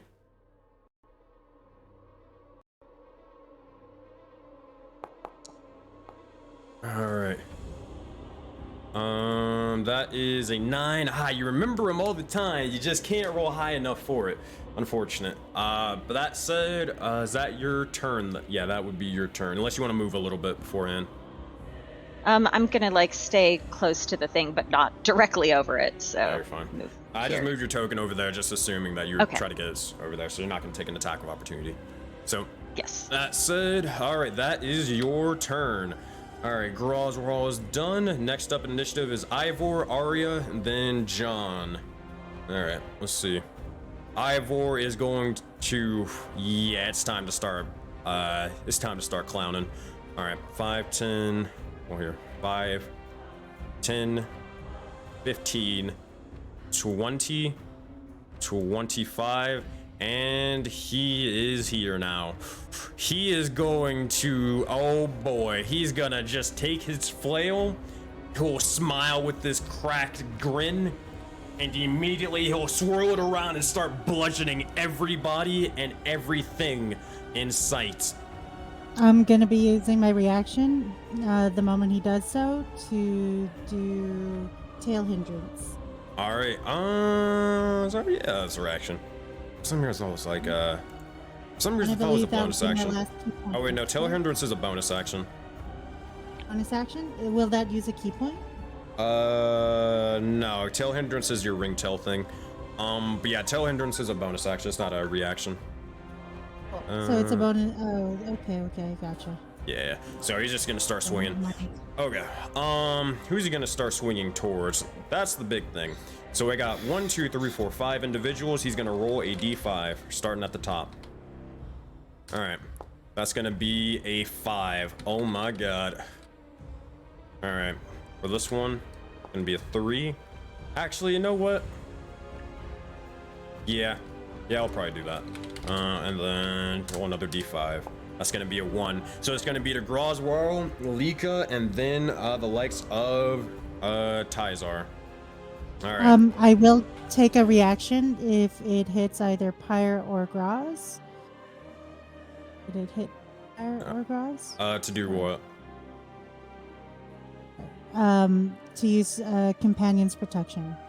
Isn't that only for your one companion or no? For Am? Let me check. Let's see. When a creature, blah blah blah, you can use your cause the attack to hit you instead.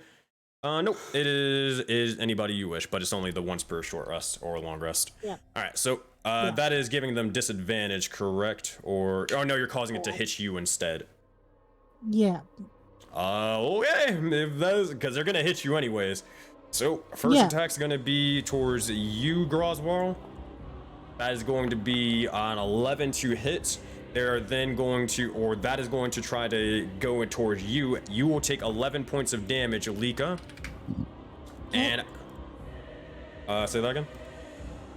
Okay. All right, and then afterwards, they are going to begin to yell out and see that Lika is on, or near death, and they are going to use a reckless attack for the next 2 attacks. All right, so it's going to be done with advantage. This is a 24 to hit and 11 more points of damage to you, Lika. You fall down unconscious immediately. As you see as the flail hits you and bashes into your skull, you see as she drops down, standing across the ground, and she is out. You'll see as the other individual begins to look towards them and laugh in this sort of almost enraged haze before they take the flail and they strike towards Tizar. I gotta move this token so I can actually hit him. Charlotte and Flail. That's going to be a 20 to hit and 6 points of damage to him. And Tizar is poisoned. As this happens, you will see as he begins to step. He's going to pretty. Well, no, he's. Yeah, he's big boy. He is going to step over here off to the side. That said, Oyama Nartok will and Pyre and Tizar will get attacks of opportunity if you want to take them. Alright. You all have sure. advantage because he did reckless. Sure, I'll hit him with my my good old quarterstaff. Alright, she's gonna use her great axe. That is a nat 20 from Oyama Naruto as she takes the great axe and sees as Lika falls down and tries to embed it, trying to bisect the individual completely with one single strike. 5 points of damage coming from Pyra as you strike them true, bashing them across the back of their head. They stumble for a bit and crash into the rocks, but they are still standing. Alright. I have a question. Forget it. I'll ask in a second. Sorry, real quick, my foundry was dying. Do I also have an opportunity attack? No, he's right beside you still. Motherfucker. Okay. Yeah. That said, that is... Oh, wait. Ivor's going to use his bonus action. He's going to use a Chaos Surge. For some reason, it's not on his person. I'm going to drag that. Alright, we're going to just use it from Njord's thing. Alright, D8. Let's see what happens on the wild, wacky, random magic table. D8. That is a 7. That does not sound good. Oh no, not 7. Oh, fuck. no! No, not 7. Oh, no. No, not again! As this happens, you see as he begins to walk forth, flowers and vines begin to start emanating from below him. And you see as daisies and other roses and other bits of wildlife begin to form at his feet and also amongst his entire arms and legs. And he's just like, what the fuck is going on? But that's his turn. That's it. It's just flowers growing him. I thought it was the other thing. No. I thought it was the flump. Fuck. No. Alright. Arya, you receive initiative. Jon Snow's on deck, but Arya, what would you like to do as you see Lika fall unconscious? First off, intuition check right off the bat. You got it. Alright, pause on the timer. Make a wisdom check. This will be the final round for you guys of this session. 15 total plus 15 total. That'll be the DC. Who make sure you just remind me, who are you checking? The guy in front of us, the dude who just attacked my teammates. Yeah, alright. For him, they have Chaos Surge, which has already been identified. They have Shardolin Madness, which has already been identified. Which basically, you haven't been caught up, but basically, they roll a d6 at the start of their turns, and on a 1, they do nothing but just speak gibberish. Yeah, I figured. Yeah. Oh, I believe he did. I could be wrong. Make sure. Let's make sure. The Galen Madness is punished. Or that one guy. Does that affect all of them? Yeah, they all have it. They still all have the crystals. Let's see what happens. Maybe you guys are in luck. Nah, 6. Everything still happens. But good call out. Good call out. So, that said, yeah, the only ability you haven't identified is Reckless, or you can choose to identify, like, their HP or armor class or something else, or, like, any immunities or resistances. What do you guys want to know? Speaking from a more inexperienced player to more experienced players, I wouldn't know what to prioritize. Personally, I don't know. Sorry, I didn't mean to talk over you, Lika. I keep doing that, and I feel bad. It's Discord. Yeah. What fish? Personally, the resistances have kind of messed us over in the past. Because, I mean, HP is HP, but if we're dealing specific types of damage and they're not doing as much as we want them to, I mean, that kind of also affects the HP, but... Alright, so do you want to know the last one, or resistances? I'm guessing you're going to go with resistances. Alright, okay. Well, I'll learn more about his resistances. The good news is they are resistant to nothing. Shit! And they are immune to nothing. Well, no, that's good, because that means you can cast all your spells willy-nilly, and you don't have to worry about it. I'm just saying shit, because I'm like, damn, I want to know what the last ability was. Okay, then also what I would do is, alright, I'm sorry, I'm gonna ignore y'all real quick and do, let me see, I'm gonna move. Does this count? Yeah, you're good. Fuck. Okay, no, I'm thinking of something. Okay, so there's that scroll that he had. Is it still in the chest?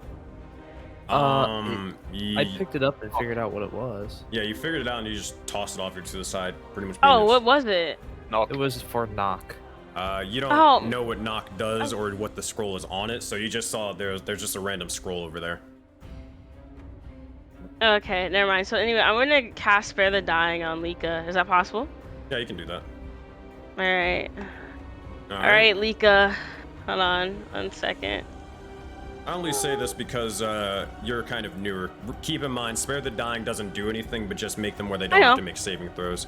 Healing Word actually gets them back to HP and all that stuff. Yeah, I just wanted to get her back on her feet so I can heal her. Or can I heal her anyway? You don't have to worry about making her stable. You can just heal her back up. Oh, are you? No, you're good. Okay. I only say that because it's not like a hardened tactician where like, oh no, you said it happened. Nah, you're good. So if you don't want to use your action for Spare the Dying, you can use it for something else.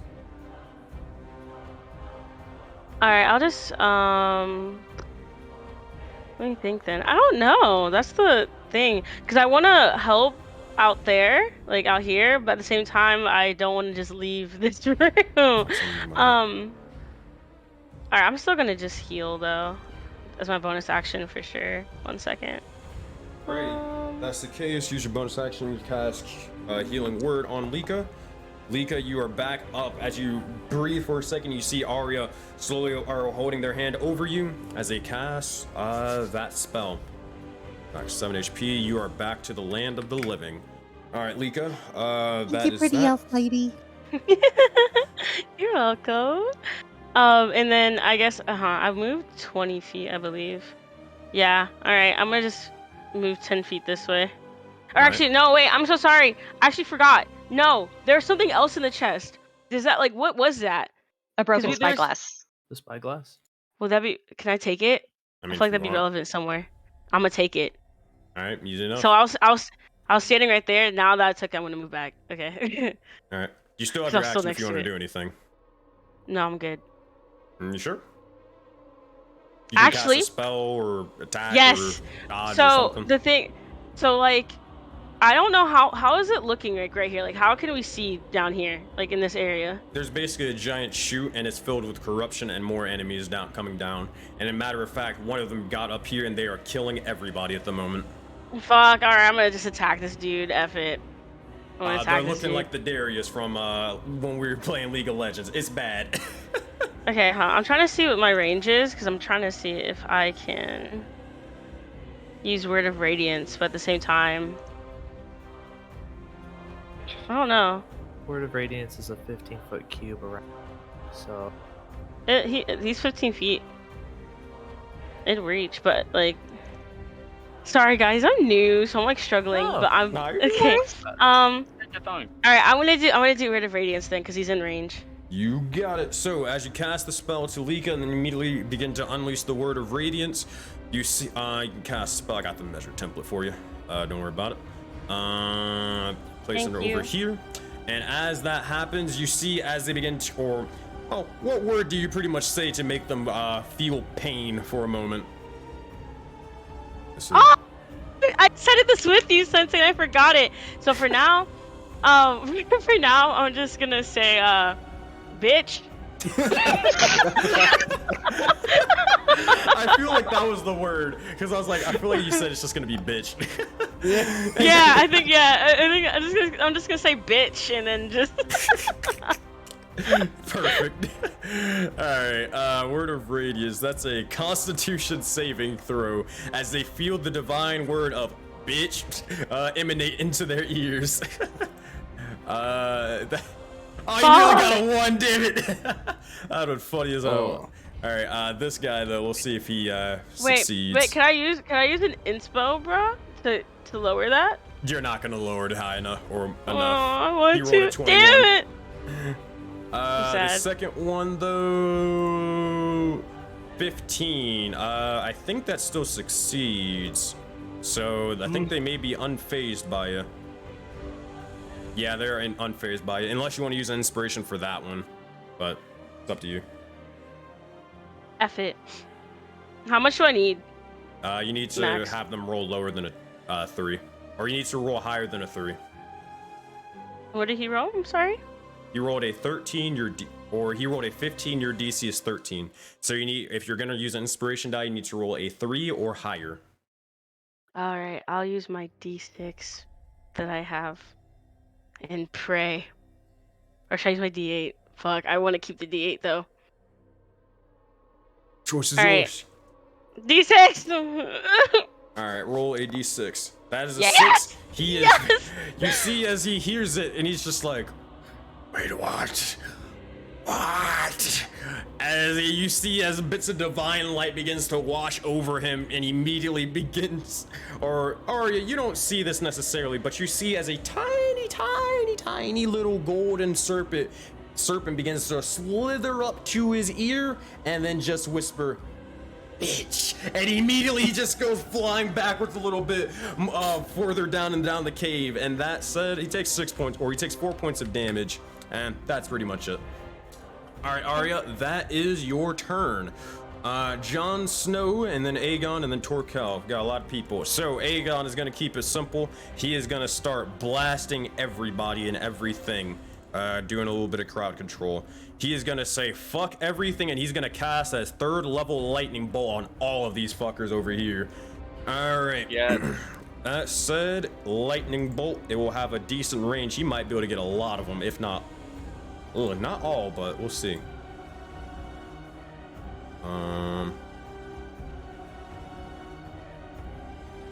Yeah, that's gonna get a decent amount of them.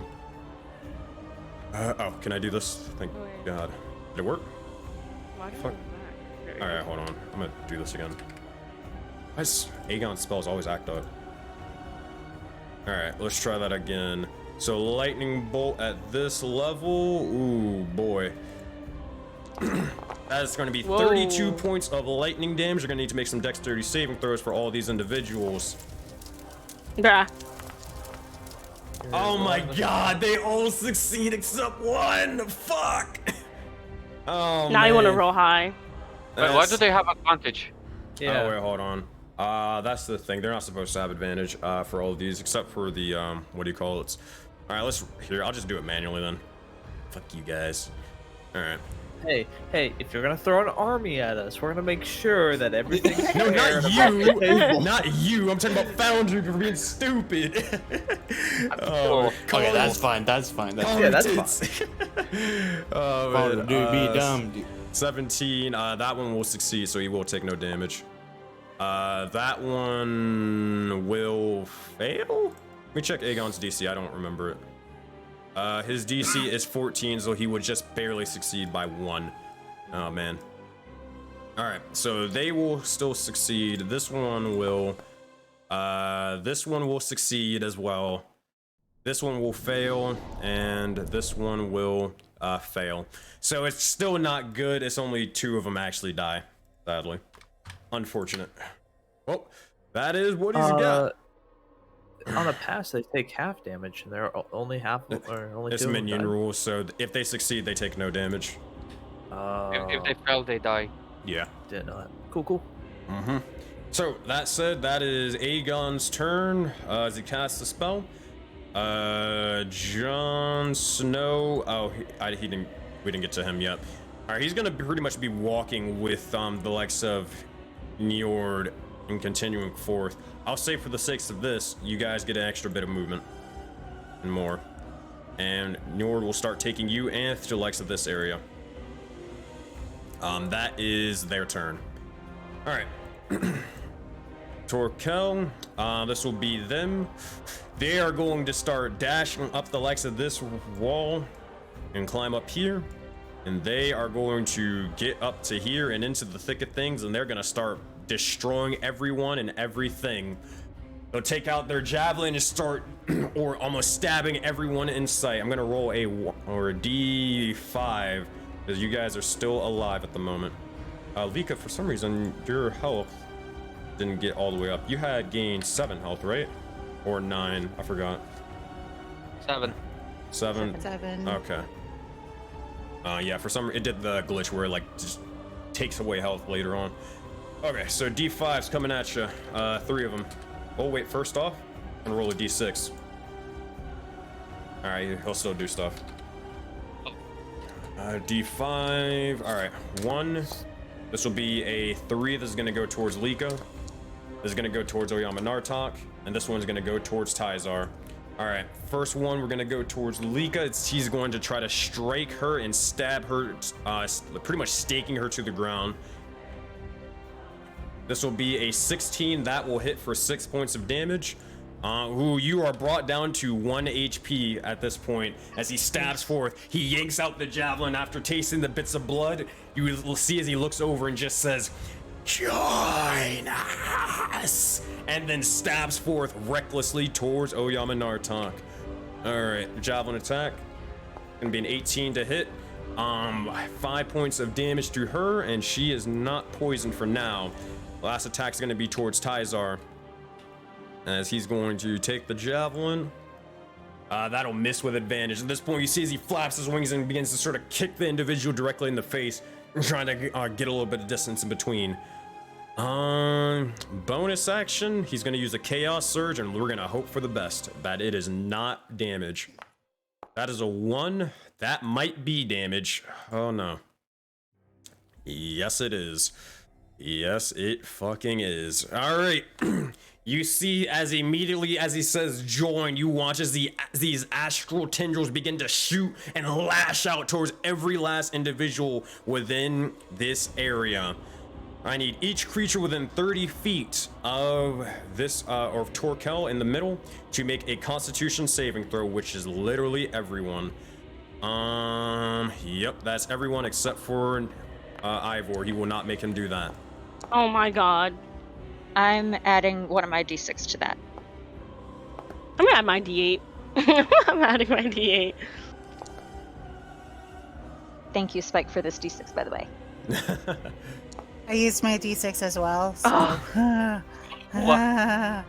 bless, right. I got an 8. Yeah. Thank God for Finn. So 17 for Thank Arya. you, Finn. Graz Thank roll with you. a total of 14. That'll succeed. Pyre with an 11. Is that the final roll?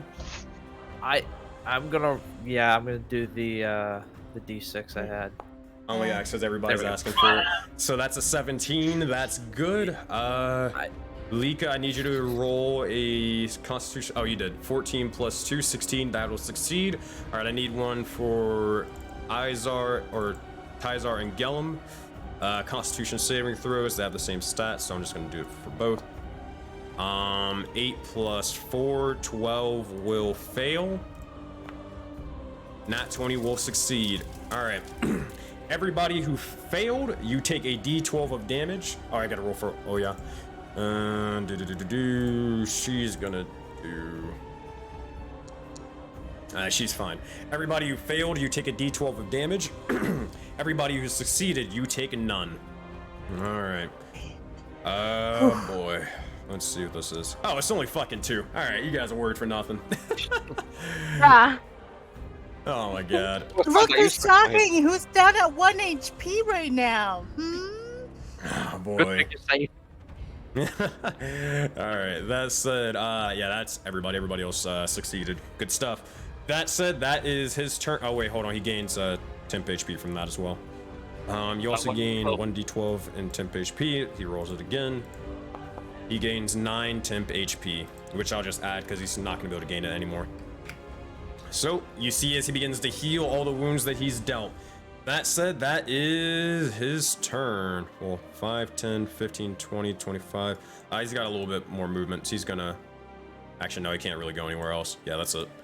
Alright, that's it for him. Last up in initiative, Njord, then Pyre, and then Gellum. Njord is going to look over, and he's going to rush forth and lead you as well, Pyre, towards this area. He's gonna drag your token as well, assuming that you're following him, right? Yeah. All right. So eventually you are led into this area off to the side, and you see, actually, let me get all my DM notes and more. But you see as basically there's hundreds of these icicles still clinging up to this sort of ceiling up above, but this chamber, this frost-rimed chamber seems to be or emanating around here, and it seems to be bathing in this flickering blue light. You look over towards the light source, and it's this blue flame crackling in a stone brazier that stands against kind of near the far wall. The white smoke that rises above it coalesces every few seconds, and make a perception check as you see the form of someone or something, but the image is fleeting. Nice. What'd you get? 22. 22. All right. And I'm gonna show you what they look like in the fire, or what the woman you see. One moment, please. I gotta pull it up. Oh boy. Also, roll a d100 to see which one of them looks like, or which one they look like. Bet. Fucking bet. Alright, no one else will see this, not even chat, only you, my friend, as you take a glimpse and you look to see what the Frostmaiden herself looks like in a brief moment in time. Alrighty, let me go find this from a long while ago. Where is this? DMs? Where is it? Boom, and we're gonna snipping tool this out. All right, I gotta do the extra cut for this one. All right, new. One moment, guys. The overlay will probably freeze, but don't worry, you'll be fine. All right, there you go. And if you check your DMs in 2 seconds, you will see it. Jesus Christ, what the fuck is your name on Discord? There you go. That is what the Frostmaiden looks like, or what the visage of the woman that you see. Alright, that said... That's exactly what I was expecting. Oh my god. Alright, well, that information is known to you, but you still have the rest of your turn. Well, or actually, Njord, he will look over and just say... If we have a chance at defeating them, if you speak truthfully, then this needs to be gone. And you'll see as he takes the likes of his flail, and you'll see as he immediately unleashes a bit of wrath and fury and smashes the brazier. As it breaks for a brief moment in time, one of you begins to hear a screech of a familiar voice, but also almost an unearthly pain coming from them. Only one of you. As that happens, you look towards... Well, actually, no, they wouldn't know yet either. So, the brazier is gone, and you see as, for the brief moment, Njord actually looks fearful of his life. That said, that is his turn. Pyre, you receive initiative, and from what you know, the invincibility trait for all the berserkers has faded. They are no longer immune to being killed. Okay, so, I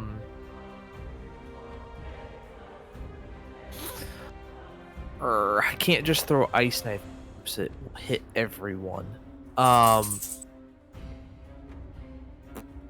have to focus on that.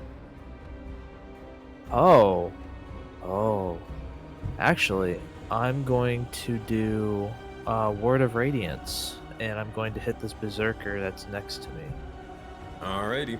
That said, you cast a spell, and what does the word that you say as you cast Word of Radiance? Oh. I have no idea. I got it. If you don't got anything. I got nothing. Go for it. Alright, as you begin to do so, you say the Word of Radiance, and you channel the bits of the Astral Genasi nature. And as you begin to do so, you recall on a bits of knowledge, the forbidden knowledge that you learned from the likes of Mimir in the Arena of the Gods. And you look towards them, and you smile as you begin to say bits of the words and bits of the information that you learned towards them. As it begins to become corrupted into their minds, they will need to make Constitution saving throws, or have their minds explode. After this. Alright, D6s, or I need you to roll a D6. and cast the spell towards them, please. Big 5, nice. All right, con save. Let's see what they get. All right, Constitution saving throw. That will be a 14. My DC is 15. Nice, the big brain wizard. All right, second one is going to be 17. That's it. All right, if nothing's being added towards it, it'll be 5 points of radiant damage to this one, but the other one will be fine. You see, as the bigger individual seems to have taken the brunt of the damage. However, they seem to be perfectly fine, or they have a wide and jolly expression on their face. They wouldn't know otherwise. But that said, Pyre, is that your turn? That is all I can do to maintain concentration. All right. Well, that said, that is your turn, unless you want to move anywhere. If I move, I'm gonna get an attack opportunity that's right. on me, right? Yeah, you would. Pyre's just gonna kind of hang out as much as he can because he's concentrating on Dragon's Breath. All right. That said, that is your turn. Gellum is going to look over first. He's going to see if he gets his breath weapon back. Actually, he never used it. So he is going to look towards the individual who's just bludgeoning and destroying his brother, and he is going to breathe in. And actually, oh wait, can he? He is going to kind of stand on the likes of Oyama, or not Oyama, Nartok, but Groswarl's shoulders, and immediately he's going to unleash a cold breath right beside you onto both of these individuals. He's fine with hitting his brother because he knows he's immune to cold damage. All right, that is going to be a breath weapon towards everybody in this area. That will get all 3 of them. Yeah, that will get all 3. All right, that is going to be Constitution saving throws or 5d8 damage. Can someone roll 5d8 for me while I make these saving throws?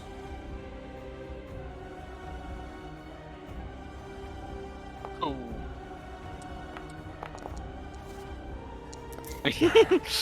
Oh no, that's a lot of damage. I will take the first one, whichever one it was. All right. So I see 19, 28. Oh my god, that would have been fucking amazing. But 19 would be that. All right, saving throws. So I've rolled a 5. That's going to go to this big one. The other second one rolled a 19, so it'll take half. And then what about the third one? Did he not roll? Okay, he'll roll. Oh boy, this might. Well, it won't be enough to kill him, but it will get them pretty low. Yeah, they will also fail. That said, 19 points of damage to 2 of them. And this is 9 points of damage. And with that, you see as the cold breath is unleashed, and you look towards another individual, as it seems to be that they are now near death. The Cosmic Showdown is now available for you all. That being said, I have a question. It is the last bit of the session, but I'll give you this option. I'll be nice as a DM if you want to do it, so you can affect the other games. Does anybody want to do a Cosmic Showdown? If not, we'll tune back into the next session next week. Choice is yours. Yeah. I would. Who's I would. next? Yeah. Pyre's not doing it. That's you all can I'm gonna choose say. any one of you. Now, I want you to know, a Cosmic Showdown, if you fail, you suffer cosmic death. Meaning all of your characters die and you are all erased from existence. This is nothing to be just to be taken lightly. Do it only if you are 100% sure and you are 100% okay with every one of your characters dying. The choice is yours. It's time for Bemra to become the Cowbang Corporation president. Lika, I thought you were at 1 HP. No, I got flailed on Wait, by what? the second one. So I'm Oh. unconscious right now again. Oh. Damn. It's fine. Do I go Cowabunga on this ass? Oh, The choice is yours, buddy. I'm going for It fits your playstyle. It fits. I he's know it like, does. you've got this, Ben. Uh, But You have 7 Still, echoes, my friend. I don't know. So that's a good No. thing, but also a bad thing. I know. Yeah. It's the best chance. No, don't let anybody make this decision else except you. Ugh. Ugh. Does that mean? Wait, hold on. Question. Does that mean that a deity echo would also? Just out of curiosity. Not that one. No, I not guess. that one. Okay. Basically, they would get reincarnated anyways. That's the benefit of Pantheon Divided. They're all immune to cosmic death. Well, most of them, not all of them. That means Were we Vilmos debating if someone's dies, doing it? Thorin dies. Just an You FYI. see, if Fenris dies, I die. Ah, boy, I know that pain, buddy. I know that pain. Same thing with me and Rashid, you know? Do you still have that D12 inspiration? No, I used it. Yeah. I have the 8. One more, or 60 seconds to decide. Okay. I I was kind just of really, talking I something. really want to do it. Cowabunga, dude. Cowabunga. Don't let them do it. Don't let them You got an decide average- for you. These are your characters. These are your characters. They're not theirs. Oh boy. That's before you. Just so you know, chat might give you a D10, and someone from another realm. I don't know. Raven Very says pretty green light. Do lady. it. Raven says do it. Green light from the DM and the girlfriend. Okay, Cowabunga. I'll give you the D10 that I got from the chat earlier. Oh my god. Oh, a pump. Alright, so Bimroth, I don't ask Karas, I ask the player. 100% confirmation you would like to initiate a cosmic clash with the Berserkers. And if you die and you fail this 2 out of 3 roll, you suffer cosmic death here and now. 100% Yes. confirmation. Let's fucking Yes. do this. Oh my god. Oh, seems like I don't need to give the D10. Oh boy. Also, Bimroth, you received a D10 inspiration die from chat. Let's do this. Actually, I saw the My Hero movie. Let's play some You Say Run. Fuck it. Oh boy. Karas, bring your token in here. I just got back. Are we doing it? We're fucking Are you doing doing it. it? Yes. Karas, Oh, you begin to immediately emerge from the legs of the other side of the cave, and you see as all of your allies are almost teetering on the edges of life and death. You look towards the legs of the corruption, and you know your mission. You know what you were sent here to do, and you must not disappoint. You immediately see every last one of you begin to see as all the echoes of Bimroth begin to slowly form and apparate as his own astral army begins to surge amongst him. You see the likes of Vilmos behind you, Thorin, and more, all gathering their swords and their shields as the time for battle is now. You hear as the Berserker roars out and begins to charge directly towards you, flail in hand. That said, Bimroth, describe exactly how you try to attack this individual. I had the longbow in my hand. You can use I'll whatever throw it weapon back you want, here. buddy. Yeah, I'll throw it back to Grasworo. Thanks. luck. Lightning still surging around my body. I take on both of my short sword All right. and run as fast as I can towards them. As you do, you immediately grab the short swords and they begin to sort of coagulate with lightning around. You even see as it begins to sort of surge amongst the roofs and the walls amongst this entire cavern, and you charge directly towards them. You'll see as the individual sees you approaching with this breakneck speed, and as they do, they grab their flail and try to trip you up and bring it down directly onto your face. They will make the first attack roll, and they're gonna do this recklessly. All right, let's see what they've So- got. I will give myself an advantage with Zephyr Strike. Alrighty, here we go. Charlatan Flail, first attack roll or first of the best out of 3. This is gonna be a, gotta target them. Charlatan Flail. That is a natural 20, what you have to beat. Total of 25. You added +7 to this roll. Make it with advantage. Let's see what you've got, buddy. And how, or describe exactly how you strike them. Holy fuck! I gotta roll first, don't I? You can describe how you want to roll or how you want to attack them.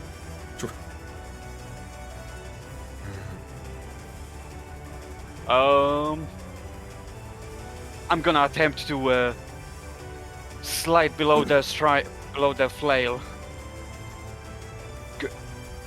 One shot's going towards their kneecap, and the other one's going towards the throat as I ascend from the floor. Alright, you have advantage because they reckless attacked, and you also have it from like the Zephyr Strike. Make an attack roll, and then you're gonna add +7 afterwards. Come on, come on. Fuck.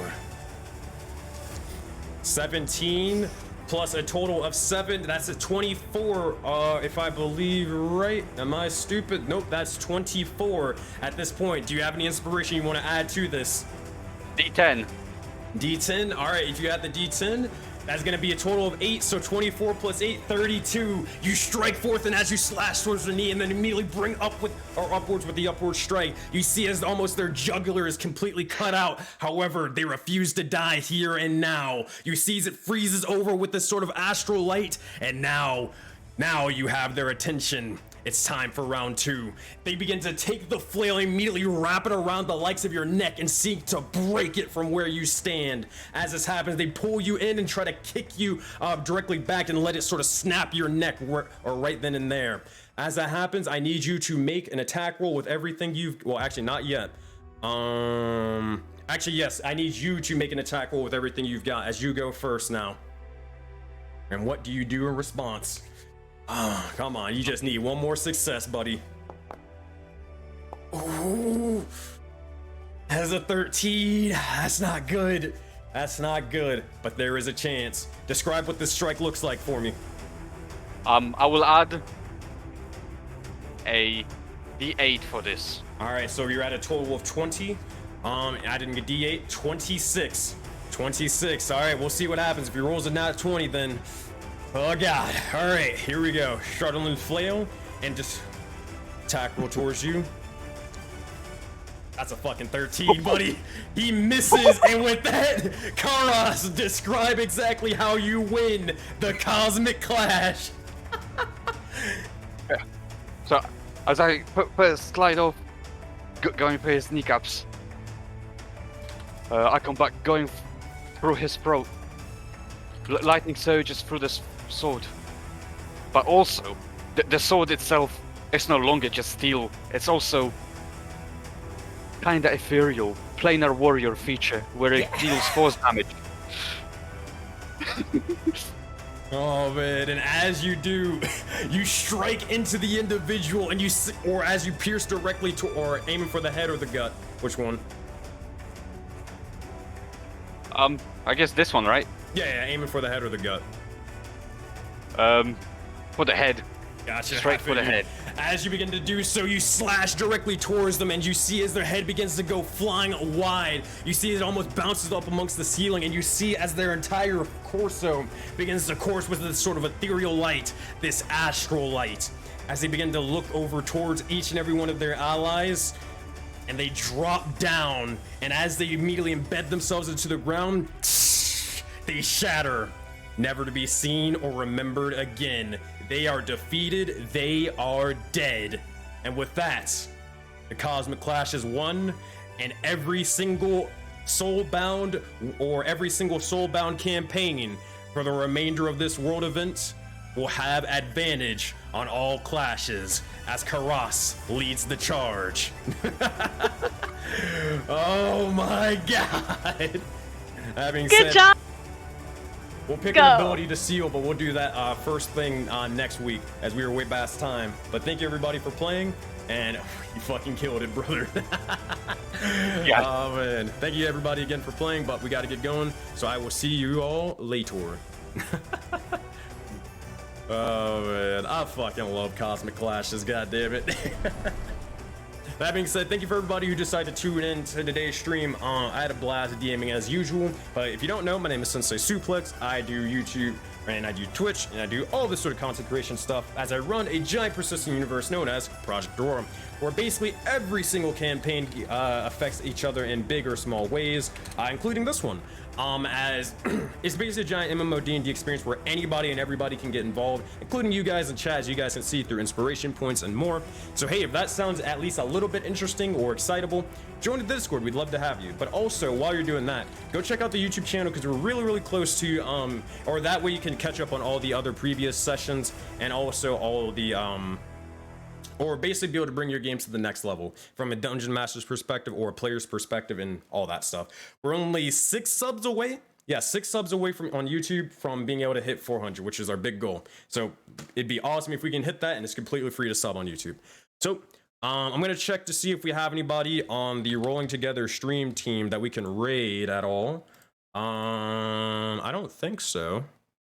Oh, we do. We have Carney Sideshow. All right, let's go with them. All right, that said, thank you guys again for watching, and I will see you guys when I see you guys. Goodbye! I want to at least set this sideshow thing. Boop, and boop, and boop. All right, thank you guys again. Have a good one.